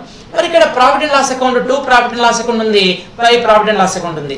ఇది ఎందుకు రాస్తున్నాము? 2 ప్రాఫిట్ అండ్ లాస్ అకౌంట్ ఎందుకు రాస్తున్నాము అంటే ఎస్ ఏదైనా అసెట్ ని సేల్ చేయడం జరిగితే సేల్ చేసినప్పుడు ప్రాఫిట్ కానీ లాస్ కానీ అరైజ్ అవ్వాలి. అంటే సేల్ చేసినప్పుడు ప్రాఫిట్ కానీ లాస్ కానీ అరైజ్ అవ్వాలి. లాస్ వస్తేనేమో by profit and loss account loss అని రాయాలి, ప్రాఫిట్ వస్తేనేమో 2 profit and loss account profit అని రాయాలి. ఎగ్జాంపుల్, సపోజ్ ఒక ఎసెట్ ఉంది, ఒక ఫర్నిచర్ ఉంది అనుకుందాం, ఏదో సమ్ ఎసెట్ ఏదో ఉంది. 2 బ్యాలెన్స్ బ్రాడ్ అని ఓపెనింగ్ బ్యాలెన్స్ ఇచ్చారు. ఓపెనింగ్ బ్యాలెన్స్ 10,000 ఉంది. క్లోజింగ్ బ్యాలెన్స్ కూడా ఇచ్చారు. క్లోజింగ్ బ్యాలెన్స్ వచ్చేటప్పటికి 8,000 ఉంది. క్లోజింగ్ బ్యాలెన్స్ 8,000 ఉంది. ఒక అడ్జస్ట్మెంట్ చెప్పారు. ఏమని చెప్పారు అడ్జస్ట్మెంట్ అంటే an asset costing rupees 4,000 was sold for rupees 4,000 was sold for rupees 1,000 అని ఉంది. బ్రాకెట్ లో డిప్రిషియేషన్ 500 ఉంది. బ్రాకెట్ లో డిప్రిషియేషన్ 500 అని ఉంది. ఇలా ఉంది. ఇప్పుడు asset costing rupees 4,000 was sold for rupees 1,000. 4,000 original cost ని 1,000 కి సేల్ చేశారంట. అంటే ఒరిజినల్ కాస్ట్ ఎంతైనా బయటికి వెళ్ళనియండి, సేల్ చేస్తే రియలైజ్ అయిన అమౌంట్ 1,000. అంటే మనకి క్యాష్ వచ్చింది 1,000. క్యాష్ ఎంత వచ్చింది? 1,000 వచ్చింది. By cash 1,000. ఇప్పుడు క్యాష్ వచ్చింది కదా, క్యాష్ వచ్చిందంటే సోర్స్ అప్లికేషన్ అవ్వాలి కదా. కాబట్టి క్యాష్ ఎప్పుడు సేల్ చేసినా అసెట్ ని సేల్ చేస్తే క్యాష్ అనుకున్నాం, అంటే సోర్స్, ఇదిగో సోర్స్ అని రాసాము. మరి అసెట్ ని సేల్ చేసినప్పుడు ప్రాఫిట్ కానీ లాస్ కానీ ఉండాలి. మరి ఇప్పుడు ప్రాఫిట్ లాస్ అంటే దీని ఒరిజినల్ కాస్ట్ ఎంత? 4,000, సేల్ ఎంత? 1,000. 4,000 ని 1,000 కి సేల్ చేస్తే 3,000 లాస్ కదా అని చెప్పి లాస్ 3,000 రాయకూడదు. ఇది కాస్ట్, ఇది సేల్. ఎప్పుడు కాస్ట్ ని సేల్ తో కంపేర్ చేయకూడదు, బుక్ వాల్యూతో కంపేర్ చేయాలి. Cost less depreciation, cost less depreciation is equal to book value అవుతుంది. Cost less depreciation is equal to book value అవుతుంది. అంటే 4,000 ఒరిజినల్ కాస్ట్, దీని మీద అక్యుములేటెడ్ డిప్రిషియేషన్ 500 అని చెప్పారు. అప్పుడు దాని బుక్ వాల్యూ 3,500. 3,500 బుక్ వాల్యూని ఎంతకి సేల్ చేశారు? 1,000 కి సేల్ చేశారు. 3,500 ని 1,000 కి సేల్ చేస్తే 2,500 లాస్ వచ్చింది. By profit and loss account loss అని ఇక్కడ 2,500 రాయాలి. అంతేగాని 4,000 కదా, ఒరిజినల్ కాస్ట్ 4,000 కదా, దీన్ని సేల్ చేసింది 1,000 కి కదా అని చెప్పి డిఫరెన్స్ 3,000 రాయకూడదు.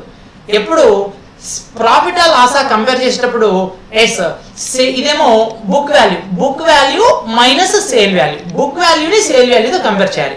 బుక్ వాల్యూ ఎలా వచ్చింది? Cost less depreciation.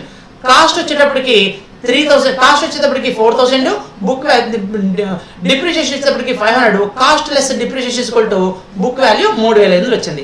ఇప్పుడు బుక్ వాల్యూని సేల్ వాల్యూతో కంపేర్ చేయాలి, అప్పుడు ప్రాఫిట్ లాస్ తెలుస్తుంది. ఒకవేళ మనకి దీన్ని సేల్ చేసింది 1,000 కి కాకుండా దీన్ని 4,000 కి సేల్ చేశారు అనుకుందాం. was sold for rupees 4,000. 4,000 original cost was sold for rupees 4,000. 4,000 ని 4,000 కి సేల్ చేశారు అనుకుందాం. ఇప్పుడు 4,000 కి 4,000 అంటే 0 అనకూడదు. ఒరిజినల్ కాస్ట్ 4,000, అక్యుములేటెడ్ డిప్రిషియేషన్ 500, అప్పుడు దీని బుక్ వాల్యూ 3,500. 3,500 ని ఇప్పుడు 4,000 కి సేల్ చేశారు. 3,500 ని 400 కి సేల్ చేస్తే ఇప్పుడు ఏమవుతుంది? 3,500 బుక్ వాల్యూ వచ్చింది. బుక్ వాల్యూ 3,500, దీన్ని సేల్ చేసింది 4,000 కి సేల్ చేశారంట. అంటే 3,500 4,000 కి సేల్ చేస్తే ఇప్పుడు మనకి 500 రూపీస్ ప్రాఫిటే కనిపిస్తుంది. అప్పుడు 2 profit and loss account profit 500 రూపాయలు ఇక్కడ రాయాల్సి వస్తుంది. నెక్స్ట్ వచ్చేటప్పటికి మనము హెచ్ఆర్ సైడ్ చూస్తే ఒకసారి హెచ్ఆర్ సైడ్ ఫిక్స్డ్ అన్ని ప్రిపేర్ చేస్తాం. ఇందులో గుడ్ విల్ ఇంకా మనం ప్రిపేర్ చేయలేదు, చూద్దాం. కరెంట్ అసెట్స్ కి లెడ్జర్ అకౌంట్ ప్రిపేర్ చేయకూడదు అనుకున్నాం. నెక్స్ట్ ఏమున్నాయి? Fixed assets. ఫిక్స్డ్ అసెట్స్ అంటే preliminary expense, discount on issue of shares, discount on issue of debentures. ఈ 4 కూడా లెడ్జర్ అకౌంట్స్ ఒకే రకంగా ఉన్నాయి, చూద్దాం. Preliminary expense, discount on issue of shares, discount on issue of debentures, goodwill account. ఈ 4 ledger accounts ఒకే రకంగా ఉంటాయి. ఇవి asset కాబట్టి to balance brought down start చేశాను, by balance carry down enter చేశాను. Opening balance, closing balance.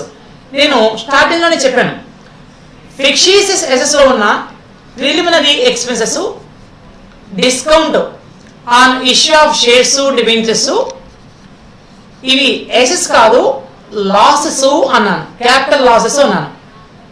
ఏ loss నైనా profit and loss అకౌంట్కే transfer చేయాలి. ఏ లాస్ నైనా ప్రాఫిట్ అండ్ లాస్ అకౌంట్కే ట్రాన్స్ఫర్ చేయాలి.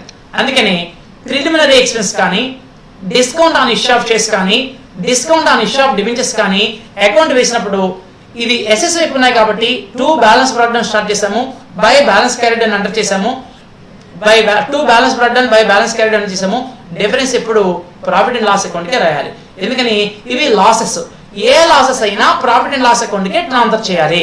అందుకని డిఫరెన్స్ ని by profit and loss account దగ్గర మాత్రమే రాయాలి. గుడ్ విల్ అకౌంట్ కూడా అంతే. గుడ్ విల్ కూడా మనము ఇదే అకౌంట్ కి ప్రిపేర్ చేసుకుంటాము.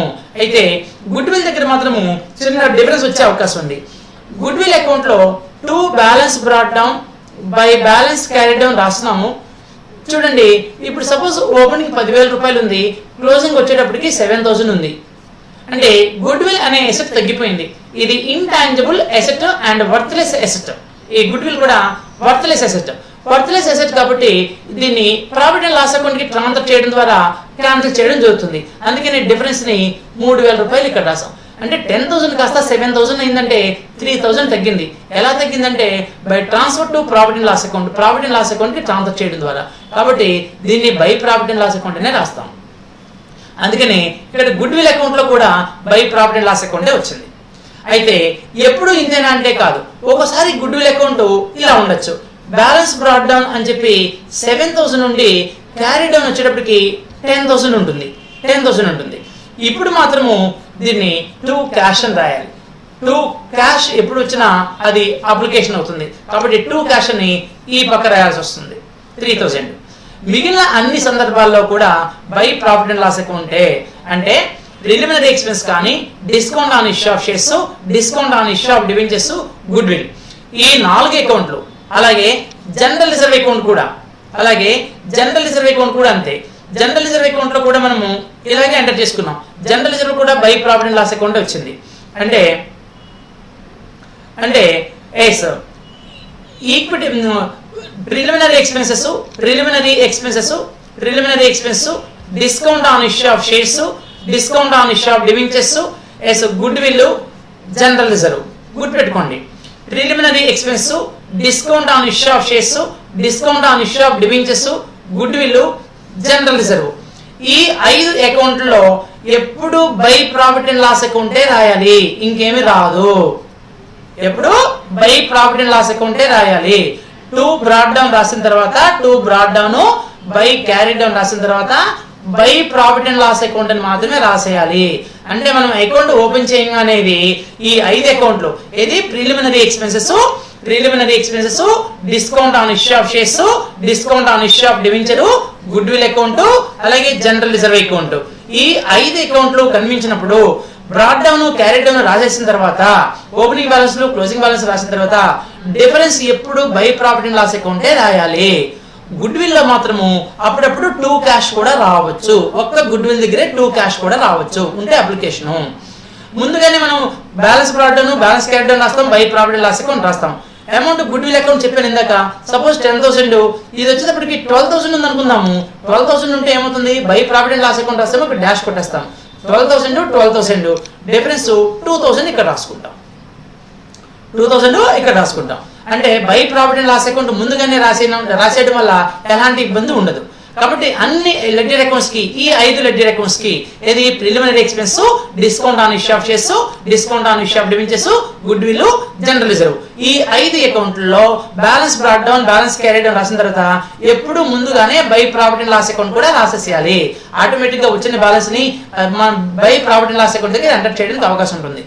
ఈ 5 అకౌంట్లో కానీ మనం by profit and loss account రాయకపోతే క్యాష్ రాయడానికి ప్రయత్నిస్తారు, మిస్టేక్ జరుగుతుంది. క్యాష్ రాస్తే మిస్టేక్ జరుగుతుంది. కాబట్టి ఈ 5 అకౌంట్లో ఎప్పుడు క్యాష్ రాదు, బై క్యాష్ రాదు, ఎప్పుడు బై ప్రాఫిట్ అండ్ లాస్ అకౌంటే వస్తుంది. నెక్స్ట్ మనం అనుకున్న ఫండ్స్ ఫ్లో స్టేట్మెంట్ ప్రిపేర్ చేసేటప్పుడు ఫస్ట్ వచ్చేటప్పటికి ప్రిపరేషన్ ఆఫ్ లెడ్జర్ అకౌంట్స్ అది అయిపోయింది. ప్రిపరేషన్ ఆఫ్ లెడ్జర్ అకౌంట్స్ అయిపోయింది మొత్తము. ఎస్. నెక్స్ట్ వచ్చేటప్పటికి statement of changes in working capital. Statement of changes in working capital. Working capital లో వచ్చే చేంజెస్ ని మనం స్టార్టింగ్ లో చెప్పుకున్నాం. ఫండ్స్ ఫ్లో స్టేట్మెంట్ మెయిన్ గా వర్కింగ్ క్యాపిటల్ మీద కాన్సన్ట్రేషన్ చేస్తుంది అనుకున్నాం. ముందు వర్కింగ్ క్యాపిటల్ అనుకున్నాం కాబట్టి వర్కింగ్ క్యాపిటల్ అంటే ఏంటో చూద్దాం. వర్కింగ్ క్యాపిటల్ అంటే current assets minus current liabilities. అంతేకాని current assets minus current liabilities అని చెప్పాం కాబట్టి ఇలా కూడా రాయొచ్చా అనకూడదు. Current liabilities minus current assets రాయొచ్చా అంటే తప్పు, ఇలా రాయకూడదు. వర్కింగ్ క్యాపిటల్ అంటే కరెంట్ అసెట్స్ మైనస్ కరెంట్ లయబిలిటీసే. అందుకని దీనికి ఇంకో మీనింగ్ ఉంది. Excess of current assets. Excess of current assets over current liabilities. Over current liabilities. అంతేగాని excess of current liabilities over current assets కాదు. Excess of current assets. Current assets current liabilities ని మించి ఉన్న current assets, that is working capital. Working capital అంటే day to day operations, ఏ business లో అయినా day to day operations కోసం కావాల్సిన క్యాష్ ని వర్కింగ్ క్యాపిటల్ అంటాం. అంటే రోజువారీ అవసరాల కోసం దాచిన క్యాష్ ని మనం వర్కింగ్ క్యాపిటల్ అంటాం. అది ఎలా వస్తుంది అమౌంట్ అంటే current assets minus current liabilities వస్తుంది. రివర్స్ రాయకూడదు. Current liability minus current assets రాయకూడదు. Current assets minus current liability, ఇది కరెక్ట్, ఇలా ఉండకూడదు. అందుకని ఇక్కడ ఈ స్టేట్మెంట్ చూడండి. ఈ స్టేట్మెంట్ లో కూడా ఫస్ట్ కరెంట్ అసెట్స్ ఎంటర్ చేశాను, నెక్స్ట్ కరెంట్ లయబిలిటీస్ రాశాను. నేను రివర్స్ రాస్తాను అనకూడదు. ముందు కరెంట్ లయబిలిటీస్ రాస్తే ఏమవుద్ది అనకూడదు. ఫస్ట్ కరెంట్ అసెట్స్ రాయాలి, తర్వాత కరెంట్ లయబిలిటీస్ రాయాలి. అందుకని current assets minus current liabilities correct, ఇలా రివర్స్ లో రాయకూడదు. అందుకని దీని ప్రకారము current assets minus current liabilities అంటే ఫస్ట్ ఏం రావాలి? కరెంట్ అసెట్స్ రావాలి. ఇక్కడ ఈ అంటే మనము ఫండ్స్ ఫ్లో స్టేట్మెంట్ ప్రిపేర్ చేసేటప్పుడు share holders funds, long term liabilities, current liabilities ఉన్నాయి. అలాగే ఇక్కడేమో fixed assets, current assets, fixed assets ఉన్నాయి. ఇందాక నేను current assets, current liabilities ledger accounts prepare చేయాలా. మిగిలిన అన్నిటికీ లెడ్జర్ అకౌంట్ ప్రిపేర్ చేశాను కానీ దీనికి ప్రిపేర్ చేయాలా. ఎందుకు ప్రిపేర్ చేయలేదంటే ఈ కరెంట్ అసెట్స్ ని కరెంట్ లయబిలిటీస్ ని ఇదిగో ఈ స్టేట్మెంట్ లోకి తీసుకొస్తాం. Statement of changes in working capital statement లోకి తీసుకొస్తాం. కాబట్టి వీటికి లెడ్జర్ అకౌంట్స్ ప్రిపేర్ చేయలేదు. మరి అలా ప్రిపేర్ చేద్దాం. Current assets, current liabilities prepare చేసేటప్పుడు ఇక్కడ 2 years ఎగ్జాంపుల్ తీసుకున్నాము. నేను ఇంతకు ముందే చెప్పాను బ్యాలెన్స్ షీట్ ఎప్పుడు 2 periods ఇవ్వడం జరుగుతుంది. సపోజ్ 2006, 2007 ఇచ్చారు. ఇది ప్రీవియస్ ఇయర్, ఇది కరెంట్ ఇయర్. ఇక్కడ ఈ ఐటమ్స్ లో అమౌంట్ ఎలా రాయాలి ఒకసారి చూద్దాం. కరెంట్ అసెట్స్ అంటే మనకి ఇక్కడ ఎగ్జాంపుల్స్ కొన్ని ఐటమ్స్ మాత్రమే రాసుకున్నాము. ఎగ్జాంపుల్ కి ఎన్ని అసెట్స్ అన్ని ఇవ్వచ్చు, కరెంట్ అసెట్స్ ఎన్ని ఉంటే అన్ని ఇక్కడే ఎంటర్ చేయాలి. ఈ కరెంట్ అసెట్స్ రాసేటప్పుడు previous year, suppose previous year current assets ఒక 10,000 ఉంది అనుకుందాం. 10,000 ఉంది. నెక్స్ట్ ఇయర్ వచ్చేటప్పటికి అదే క్యాష్ 15,000 అయింది. 10,000 కాస్త 15,000 ఉంది. ఇక్కడ ఒక కాలం ఉంది, వర్కింగ్ క్యాపిటల్ కాలం ఇచ్చి వర్కింగ్ క్యాపిటల్ ఇంక్రీజా డిక్రీజా ఎంటర్ చేయమంటున్నారు. మరి మనకి అసలు కరెంట్ అసెట్స్ కి వర్కింగ్ క్యాపిటల్ కి లింక్ ఎక్కడ, ఎలా తెలుస్తుంది? కరెంట్ అసెట్స్ వల్ల కరెంట్ అసెట్స్ ఎంటర్ చేస్తే వర్కింగ్ క్యాపిటల్ ఇంక్రీజా డిక్రీజా ఎలా తెలుస్తుంది అంటే ఒకసారి మనం వర్కింగ్ క్యాపిటల్ అంటే ఒకసారి చూద్దాం. వర్కింగ్ క్యాపిటల్ అంటే మనం ఏం చెప్పుకున్నాము? Current assets minus current liability is equal to working capital అని చెప్పుకున్నాం. Current assets minus current liability is equal to working capital అని చెప్పుకున్నాం. ఇక్కడ చిన్న ఎగ్జాంపుల్ చూద్దాం. Suppose current assets minus current liability is equal to working capital. Current assets 3,000 ఉన్నాయి, minus current liabilities 1,500 ఉన్నాయి. మనకి వర్కింగ్ క్యాపిటల్ ఎంత అవుతుంది? 1,500 అవుతుంది. సపోజ్ ఇదే కరెంట్ అసెట్స్ ని 3,000 కాస్త నేను 4,000 చేశా, అంటే కరెంట్ అసెట్ ని ఇంప్రూవ్ చేశా. దీని ఎఫెక్ట్ తెలియాలంటే కరెంట్ లయబిలిటీస్ ని ఏమీ చేంజ్ చేయలేదు, 1,500 ఉంది. అంటే కరెంట్ లయబిలిటీస్ ని చేంజ్ చేయకుండా అలాగే ఉంచాను. ఒక కరెంట్ అసెట్స్ ని చేంజ్ చేసి చూశాను. 3,000 నుంచి 4,000 చేశాను. ఇప్పుడు వర్కింగ్ క్యాపిటల్ ఎంత అయింది? 3,000 అయింది. అంటే 4,000 లో నుంచి 4,000 లో నుంచి 1,500 పోతే ఇంకా 2,500 ఉంది. చూడండి, కరెంట్ అసెట్ ని ఇంక్రీజ్ చేస్తే వర్కింగ్ క్యాపిటల్ కరెంట్ అసెట్స్ ని ఇంక్రీజ్ చేస్తే వర్కింగ్ క్యాపిటల్ కూడా ఏమైంది 1500 నుంచి 2500 అయింది, అంటే ఇంక్రీజ్ అయింది. కరెంట్ అసెట్ ఇంక్రీజ్ అయితే వర్కింగ్ క్యాపిటల్ కూడా ఇంక్రీజ్ అయింది. కరెంట్ అసెట్స్ 4000 ఉంది, కరెంట్ అసెట్స్ 4000 ఉంది, కరెంట్ లయబిలిటీ 1500 ఉంది అనుకుందాము. ఇక్కడ వర్కింగ్ క్యాపిటల్ ఎంత వచ్చింది మనకి అంటే 2500. కానీ కరెంట్ అసెట్స్ 3000 ఉంటే, అవునా, కరెంట్ లయబిలిటీ మాత్రం 1500 ఉంటే ఇప్పుడు మనకి 1500 ఉంది. అంటే కరెంట్ అసెట్స్ ఇంక్రీజ్ అయితే వర్కింగ్ క్యాపిటల్ కూడా ఇంక్రీజ్ అని కనిపిస్తుంది. సపోజ్ 3000 నుంచి తగ్గిద్దాం, ఇది 2000 అనుకుందాం. 2000 అయితే ఇది కరెంట్ లయబిలిటీ 1500 కాన్స్టెంట్ గా ఉంచాము. ఇప్పుడు 2000 నుంచి 1500 పోతే ఇంకా 500 ఉంది. ఇప్పుడు ఏమైంది? తగ్గింది. కరెంట్ లయబిలిటీ తగ్గిస్తే వర్కింగ్ క్యాపిటల్ కూడా తగ్గింది. అంటే ఇక్కడ మనం ఒకటి కన్ఫర్మ్ చేయొచ్చు, కరెంట్ అసెట్స్ ఇంక్రీజ్ అయితే వర్కింగ్ క్యాపిటల్ కూడా ఇంక్రీజ్ అవుతుంది, వర్కింగ్ క్యాపిటల్ కూడా ఇంక్రీజ్ అవుతుంది. కరెంట్ అసెట్ ని కానీ డిక్రీజ్ చేస్తే వర్కింగ్ క్యాపిటల్ కూడా డిక్రీజ్ అవుతుంది. అంటే కరెంట్ అసెట్స్ కి వర్కింగ్ క్యాపిటల్ కి మధ్యన ఎలాంటి రిలేషన్షిప్ ఉంది? పాజిటివ్ రిలేషన్షిప్ ఉంది, పాజిటివ్ ఉంది. అంటే కరెంట్ అసెట్స్ ఇంక్రీజ్ అయితే వర్కింగ్ క్యాపిటల్ కూడా ఇంక్రీజ్ అవుతుంది, కరెంట్ అసెట్స్ డిక్రీజ్ అయితే వర్కింగ్ క్యాపిటల్ కూడా డిక్రీజ్ అవుతుంది. కాబట్టి కరెంట్ అసెట్స్ కి కరెంట్ లయబిలిటీస్ కి రిలేషన్షిప్ పాజిటివ్ రిలేషన్ ఉంది. అందుకనే ఎస్ ఇక్కడ రాసేటప్పుడు ఇక్కడ సపోజ్ ఇందాక చెప్పాను క్యాష్ 20,000 అన్నాను, 20,000 ఇది 15,000 అయింది. ఇప్పుడు ఇంక్రీజ్ డిక్రీజ్ అంటే కరెంట్ అసెట్ ఏమైంది? 2006 లో 20,000 ఉండేది 2007 కి 15,000 అయింది. 20 కాస్త 15,000 అయిందంటే కరెంట్ అసెట్ తగ్గింది. కరెంట్ అసెట్ తగ్గితే వర్కింగ్ క్యాపిటల్ ఏమవ్వాలి అంటే మన రూల్ ఏంటి? కరెంట్ అసెట్ ఇంక్రీజ్ అయితే వర్కింగ్ క్యాపిటల్ కూడా ఇంక్రీజ్ అవ్వాలి, కరెంట్ అసెట్ డిక్రీజ్ అయితే వర్కింగ్ క్యాపిటల్ కూడా డిక్రీజ్ అవ్వాలి. ఇప్పుడు కరెంట్ అసెట్ డిక్రీజ్ అయింది కాబట్టి వర్కింగ్ క్యాపిటల్ కూడా ఏమవ్వాలి? డిక్రీజ్ అవ్వాలి, అమౌంట్ డిక్రీజ్ లో రాయాలి. సపోజ్ రెండోది డేటాస్ ఉంది అనుకుందాం. డేటాస్కి వచ్చేటప్పటికి లేదా స్టాక్ కానీ డేటాస్ కానీ, డేటాస్కి వచ్చేటప్పటికి ఓపెనింగ్ బ్యాలెన్స్ 6,000 ఉంది, ఓపెనింగ్ బ్యాలెన్స్ 6,000 ఉంది, క్లోజింగ్ బ్యాలెన్స్ 7,000 అయింది. ఏమైంది? 6,000 కాస్త 7,000 అయింది. 6 కాస్త 7 అయిందంటే ఇంక్రీజ్ అయింది. కరెంట్ అసెట్ ఇంక్రీజ్ అయితే వర్కింగ్ క్యాపిటల్ కూడా ఏమవ్వాలి? ఇంక్రీజ్ అవ్వాలి. ఎంత? 1,000. 6 నుంచి 7 అయింది, 1,000 పెరిగింది కాబట్టి 1,000 రాసా. సపోజ్ స్టాక్ ఉంది, స్టాక్ వచ్చేటప్పటికి ఓపెనింగ్ బ్యాలెన్స్ నిల్ అనుకుందాం, ఓపెనింగ్ ఏమీ లేదు, క్లోజింగ్ 2,000 ఇచ్చారు, క్లోజింగ్ 2,000 ఇచ్చారు. ఓపెనింగ్ నిల్ కాస్త 2,000 అయిందంటే ఇంక్రీజా డిక్రీజా అంటే నిల్ అంటే 0 కాస్త 2,000 అయిందంటే 2,000 ఇంక్రీజ్ అయింది. కరెంట్ అసెట్ ఇంక్రీజ్ అయింది, ఇంక్రీజ్ అయితే ఏమవ్వాలి? వర్కింగ్ క్యాపిటల్ కూడా ఇంక్రీజ్ లోనే రాయాలి. ఇది కరెంట్ అసెట్స్ కి వర్కింగ్ క్యాపిటల్ కి డిఫరెన్స్. అలాగే కరెంట్ లయబిలిటీస్ చూద్దాం. కరెంట్ లయబిలిటీస్ ఒకసారి కరెంట్ అసెట్స్ 6,000 ఉన్నాయి, కరెంట్ అసెట్స్, కరెంట్ లయబిలిటీ 4,000 ఉంది. ఇప్పుడు working capital 2,000, working capital 2,000.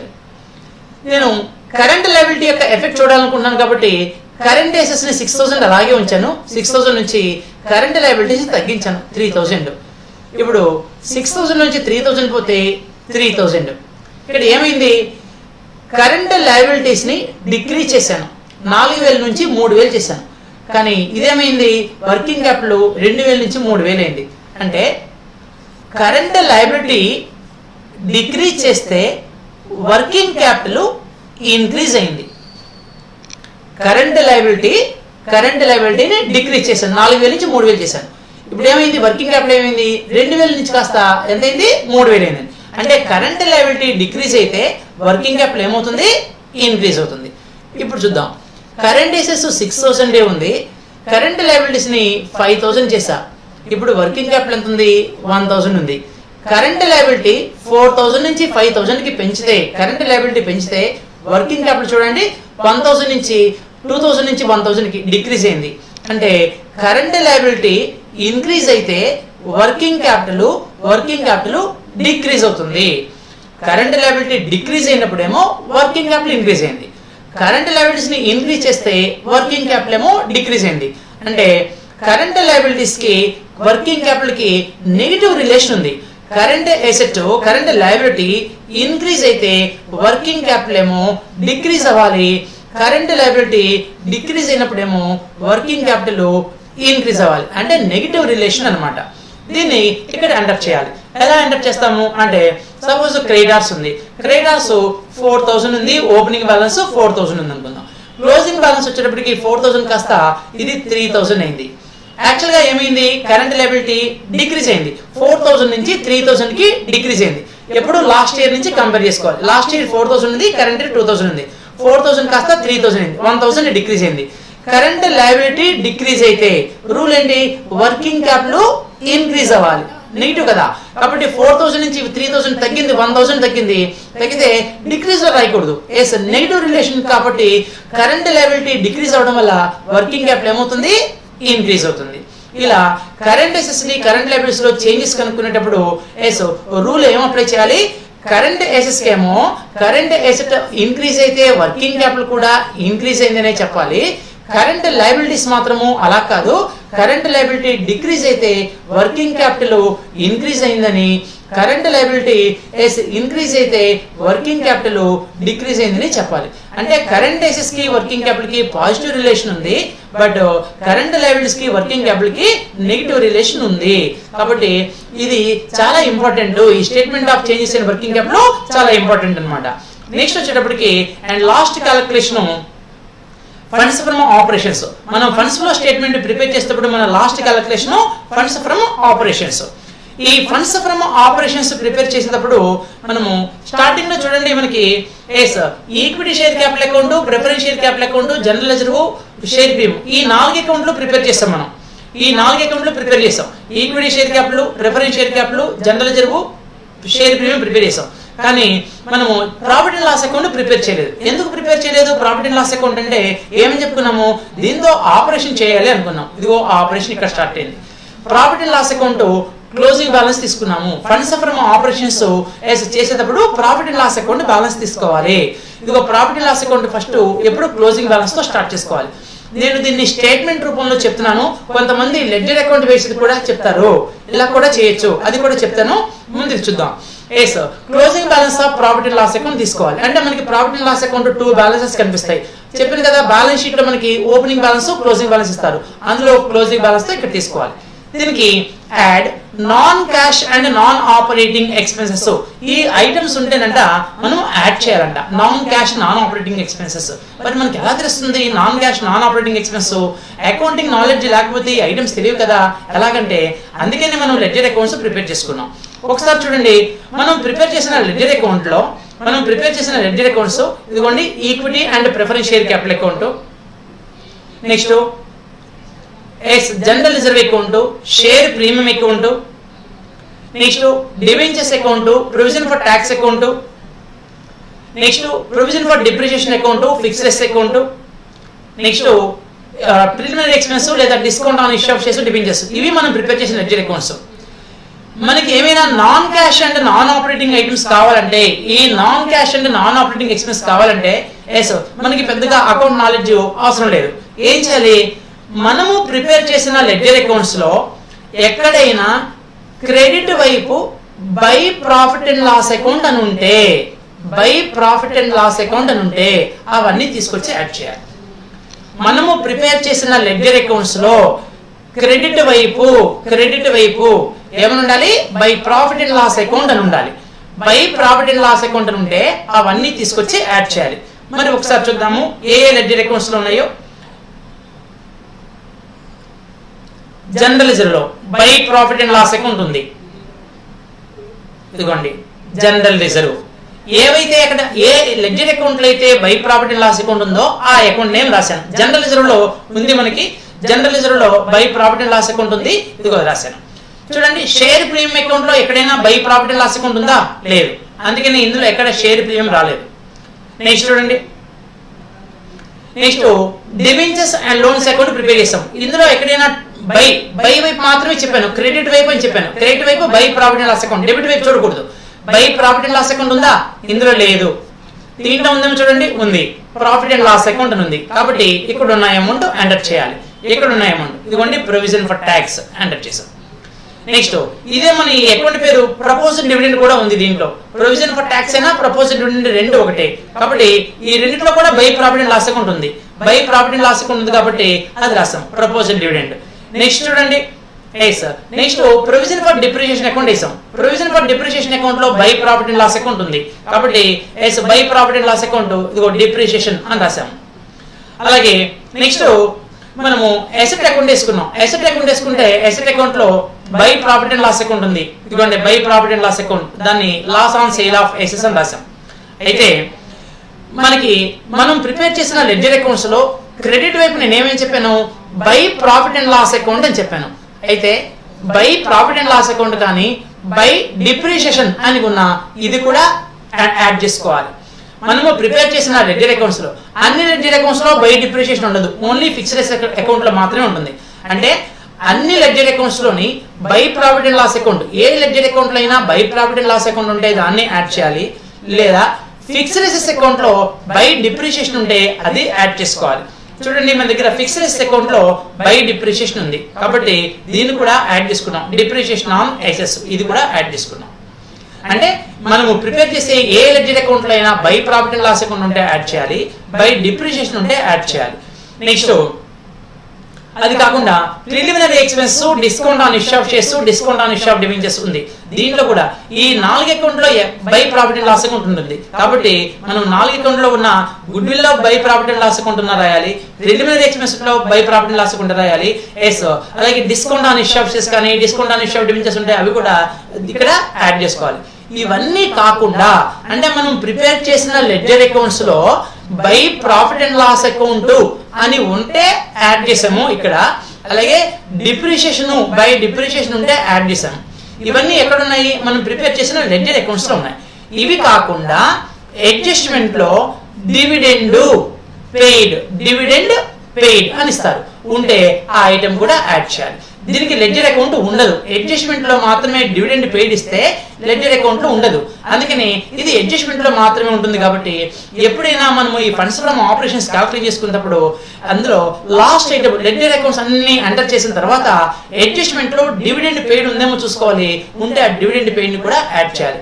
Add చేస్తే మనకు వచ్చిన ఒక ఐటమ్ వస్తుంది. ఇది క్లోజింగ్ బ్యాలెన్స్ తీసుకున్నాము, ఆల్రెడీ క్లోజింగ్ బ్యాలెన్స్ తీసుకున్నాము.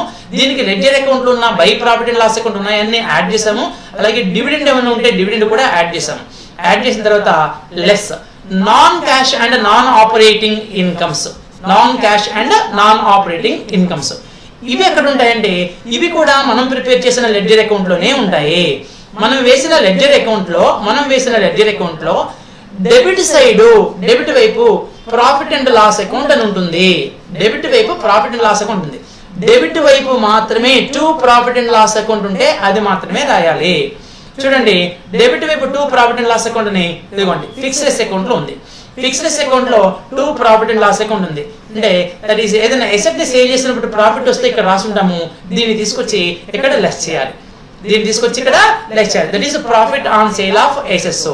ఈ dividend received, refund of tax చాలా పెద్ద సమ్స్ లో మాత్రమే వస్తాయి. జనరల్ గా మనకి ఇచ్చే 10 మార్క్స్ సమ్స్ లో రాకపోవచ్చు. ఇవి లెడ్జర్ అకౌంట్స్ లో అయితే ఉండకపోవచ్చు, మనకి లెడ్జర్ అకౌంట్స్ లో ఉండవు. అందుకని ఇవి లెడ్జర్ అకౌంట్ ఎక్కడ మనకు కనిపించలేదు. జనరల్ గా ఇది మాత్రం మనకు కనిపిస్తూ ఉంటుంది, profit on sale of assets. ఇవన్నీ ఎన్నైతే మనకి non cash non operating incomes ఉన్నాయో అవన్నీ ఇన్నర్ కాలం యాడ్ చేసి అవుటర్ కాలం వేసి డిడక్ట్ చేయాలి, సమ్ అమౌంట్ వస్తుంది. దీంట్లో నుంచి opening balance of profit and loss account deduct చేయాలి. స్టార్టింగ్ లో మనము opening balance of profit and loss account రాసాము. దీనికి add non cash and non operating expense add చేసుకున్నాము. తర్వాత non cash and non operating incomes ఏమో డిడక్ట్ చేసాము. Non cash and non operating incomes deduct చేసాము. ఈ డిడక్ట్ చేసిన తర్వాత మనకి ఈ అమౌంట్ వస్తుంది. ఈ అమౌంట్ వచ్చిన తర్వాత ఆఖరిని opening balance of profit and loss account కూడా తీసేసేయాలి. తీస్తే మనకు వచ్చిన అమౌంట్ ని ఫండ్స్ ఫ్రమ్ ఆపరేషన్స్ అంటాం. ఇది సోర్స్. ఫండ్స్ ఫ్రమ్ ఆపరేషన్స్ ని ఎస్ తో డినోట్ చేస్తాం, సోర్స్. ఇది ఒక సోర్స్ గా చూపిస్తాం. ఇది statement of change in working sorry funds from operations. అయితే కొంతమందికి ఫండ్స్ ఫ్రమ్ ఆపరేషన్స్ నేను ఇలా స్టేట్మెంట్ రూపంలో చూపించాను. అయితే చాలా మంది ఏం చేస్తారంటే దీన్ని స్టేట్మెంట్ రూపంలో కాకుండా మామూలుగా కూడా అకౌంట్ రూపంలో ప్రిపేర్ చేస్తారు. అకౌంట్ రూపంలో ప్రిపేర్ చేస్తే మరి దీన్ని ఎలా చేయాలంటే మనకి profit and loss account balance sheet లో లయబిలిటీస్ వైపు ఉంటుంది. లయబిలిటీస్ వైపు ఉంటే లయబిలిటీస్ అకౌంట్ లో ఎప్పుడైనా ఏం చెప్పాను, బై తో స్టార్ట్ చేయాలని చెప్పాను. By balance brought down to balance carry down. ఇలా స్టార్ట్ చేయాలి. By balance brought down to balance carry down. Opening balance ఇక్కడ ఎంటర్ చేస్తాము, క్లోజింగ్ బ్యాలెన్స్ ఇక్కడ ఎంటర్ చేస్తాము. ఏంటిది ఇది?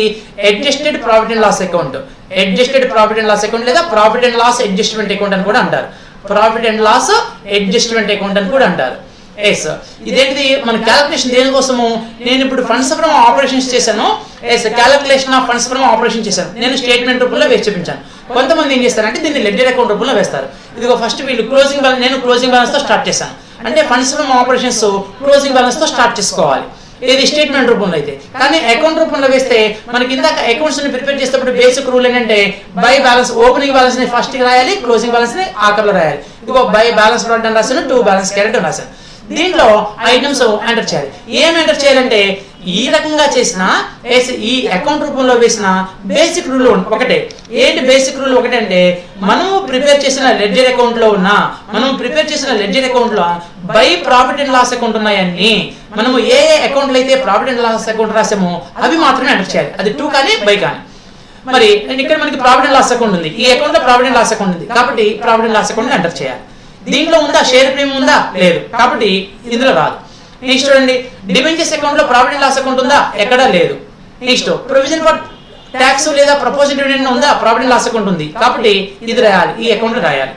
నెక్స్ట్ ఇక్కడ ప్రొవిజన్ ఫర్ డిప్రిషియేషన్, దీంట్లో ప్రాఫిట్ అండ్ లాస్ అకౌంట్ ఉందా? ఉంది కాబట్టి ఈ అకౌంట్ లో రాయాలి. Next fixed account, profit and loss account ఉందా? ఉంది, ఇదిగో ప్రాఫిట్ అండ్ లాస్ అకౌంట్ ఉంది, దీంట్లో రాయాలి.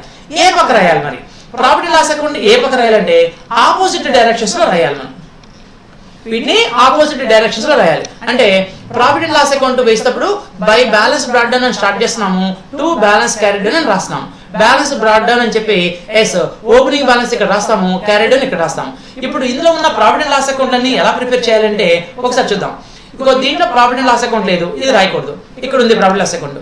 జనరల్ రిజర్వ్ అకౌంట్ లో by profit and loss account, ఇది ప్రాఫిట్ అండ్ లాస్ అకౌంట్ కదా మనం ప్రిపేర్ చేసేది.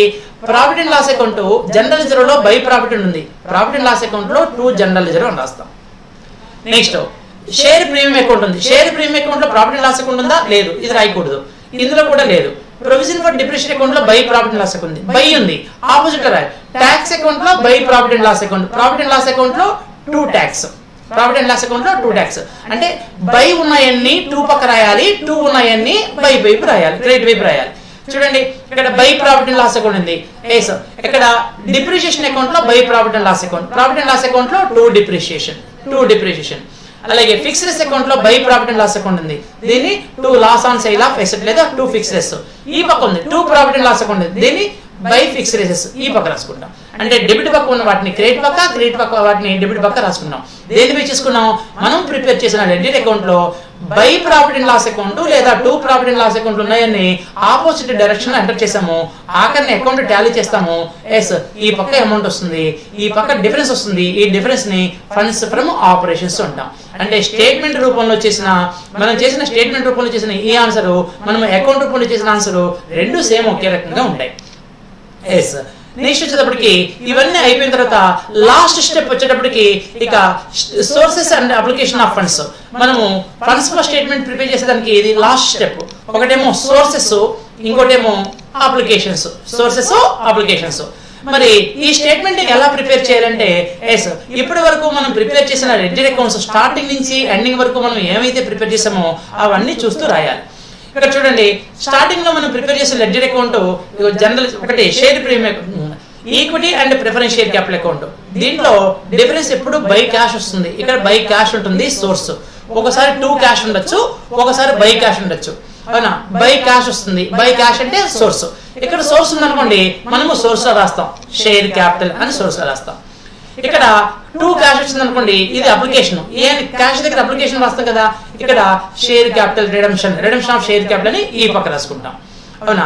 నెక్స్ట్ చూడండి, ఇక్కడ జనరల్ లెడ్జర్. దీంట్లో క్యాష్ ఎక్కడ ఉందా? డెబిట్ వైపు క్యాష్ లేదు, క్రెడిట్ వైపు క్యాష్ లేదు కాబట్టి ఇది ఎక్కడ రాయకూడదు. దీంట్లో షేర్ ప్రీమియం ఉంది, షేర్ ప్రీమియం ఏముంది? సోర్స్ ఉంది, సోర్స్ వైపు రాయాలి షేర్ ప్రీమియం. ఇక్కడ ఏమన్నా అమౌంట్ అంతా చూసి అది రాస్తాం. నెక్స్ట్ చూడండి డిబెంచర్స్ ఉంది. డిబెంచర్స్ అకౌంట్ లో ఏముంది? బై క్యాష్ ఉంది. క్యాష్ ఎక్కడ ఉంది, సోర్స్ అని ఉంది, ఎస్ అని ఉంది. ఎస్ ఉంది కాబట్టి సోర్స్ వైపు డిబెంచర్స్ ఇష్యూ ఆఫ్ డిబెంచర్స్ అని రాసుకుంటాం. ఇదిగో 2 క్యాష్ ఉంది, రెడెంప్షన్ ఆఫ్ డిబెంచర్స్ అని రాసుకుంటాం. ఎందుకని ఇక్కడ ఏముంది కాబట్టి అప్లికేషన్ వైపు రాసుకుంటాం. ఏ అంటే అప్లికేషన్ వైపు. ప్రొవిజన్ ఫర్ ట్యాక్స్, ఇక్కడ ట్యాక్స్ పెయిడ్ ఉంది, అప్లికేషన్ ఉంది, అప్లికేషన్ వైపు ట్యాక్స్ పెయిడ్ అని రాసుకుంటాం. నెక్స్ట్ చూడండి ప్రొవిజన్ ఫర్ డిప్రిషియేషన్, దీంట్లో క్యాష్ ఉందా కాబట్టి ఇది రాయకూడదు. Fixed assets, fixed asset account లో ఎక్కడైనా క్యాష్ ఉందేమో చూడండి, ఇక్కడ ఉంది బై క్యాష్ ఉంది, ఏముంది ఎస్ అని ఉంది, సోర్స్ వైపు yes, sale of fixed assets అని రాసుకుంటాం. నెక్స్ట్ ప్రిలిమినరీ ఎక్స్పెన్స్, దీంట్లో క్యాష్ ఉందా లేదు కాబట్టి ఇది రాయనవసరం లేదు. నెక్స్ట్ ఇక్కడ వర్కింగ్ క్యాపిటల్, ఈ వర్కింగ్ క్యాపిటల్ అంతా అయిపోయినాక టోటల్ గా వర్కింగ్ క్యాపిటల్ మనం ఇక్కడ ఫైండ్ అవుట్ చేసిన తర్వాత working capital equal to current ఎస్ మైనస్ కరెంట్ లయబిలిటీస్ అని రాసుకున్నాం. ఈ కరెంట్ ఎస్ మైనస్ కరెంట్ లయబిలిటీస్ రాసిన తర్వాత వర్కింగ్ క్యాపిటల్ ఇంక్రీజ్ అయితే, టోటల్ గా వర్కింగ్ క్యాపిటల్ ఇంక్రీజ్ అయితే దాన్ని అప్లికేషన్ అనాలి, వర్కింగ్ క్యాపిటల్ డిక్రీజ్ అయితే దాన్ని సోర్స్ అనాలి. కాబట్టి ఇక్కడ ఉంటుంది బ్యాలెన్స్, వర్కింగ్ క్యాపిటల్ ఇంక్రీజా డిక్రీజ్ అని. ఇంక్రీజ్ అయితే ఎస్ అప్లికేషన్ అవుతుంది, డిక్రీజ్ అయితే సోర్స్ అవుతుంది. కాబట్టి ఎప్పుడు కూడా ఈ స్టేట్మెంట్ చూసుకొని ఈ స్టేట్మెంట్ లో సోర్స్ ఉందా అప్లికేషన్ ఉందా చూడాలి. ఇది ఇక్కడ వర్కింగ్ క్యాపిటల్ అప్లికేషన్ ఉంది, ఇక్కడ రాస్తాం వర్కింగ్ క్యాపిటల్ అని అప్లికేషన్ లో రాస్తాం. ఇక్కడ సోర్స్ ఉందనుకోండి ఈ వైపు రాసుకుంటాం, సోర్స్ వైపు రాసుకుంటాం. నెక్స్ట్ ఫండ్స్ ఫ్రమ్ ఆపరేషన్స్, ఇది జనరల్ గా ఎప్పుడు సోర్స్ ఉంటుంది. ఫండ్స్ ఫ్రమ్ ఆపరేషన్స్ అంటే బిజినెస్ యాక్టివిటీస్ వల్ల మనకి ఎంత ఫండ్స్ ఫామ్ లోకి వచ్చినాయి, వచ్చిన ఫామ్స్ ఉంటాయి మనకి. కాబట్టి వచ్చినవి ఉంటాయి కాబట్టి ఫండ్స్ ఎప్పుడు వచ్చినవి ఉంటాయి కాబట్టి ఇది ఎప్పుడు సోర్స్ గానే ఉంటుంది. అవునా, ఇది nothing but profit. Funds from operations అంటే నథింగ్ బట్ ప్రాఫిట్. అవునా, జనరల్ గా ప్రాఫిట్ వచ్చిందని ఎక్స్పెక్ట్ చేస్తుంటాం కాబట్టి ఎస్ ఫండ్స్ ఫ్రమ్ ఆపరేషన్స్ ఎప్పుడు సోర్స్ గా ఉంటుంది. ఒక్కోసారి ఇది నెగిటివ్ బ్యాలెన్స్ రావచ్చు. నెగిటివ్ బ్యాలెన్స్ వస్తే అప్పుడు ఏమంటాము, ఫండ్స్ లాస్ట్ ఫ్రమ్ ఆపరేషన్స్ అంటాం, ఫండ్స్ లాస్ట్ ఫ్రమ్ ఆపరేషన్స్ అంటాం, అప్పుడు అప్లికేషన్ అవుతుంది. లేకపోతే ఇది ఎప్పుడు పాజిటివ్ ఉన్నందుకాలము ఇది కూడా సోర్సే. Okay, thank you.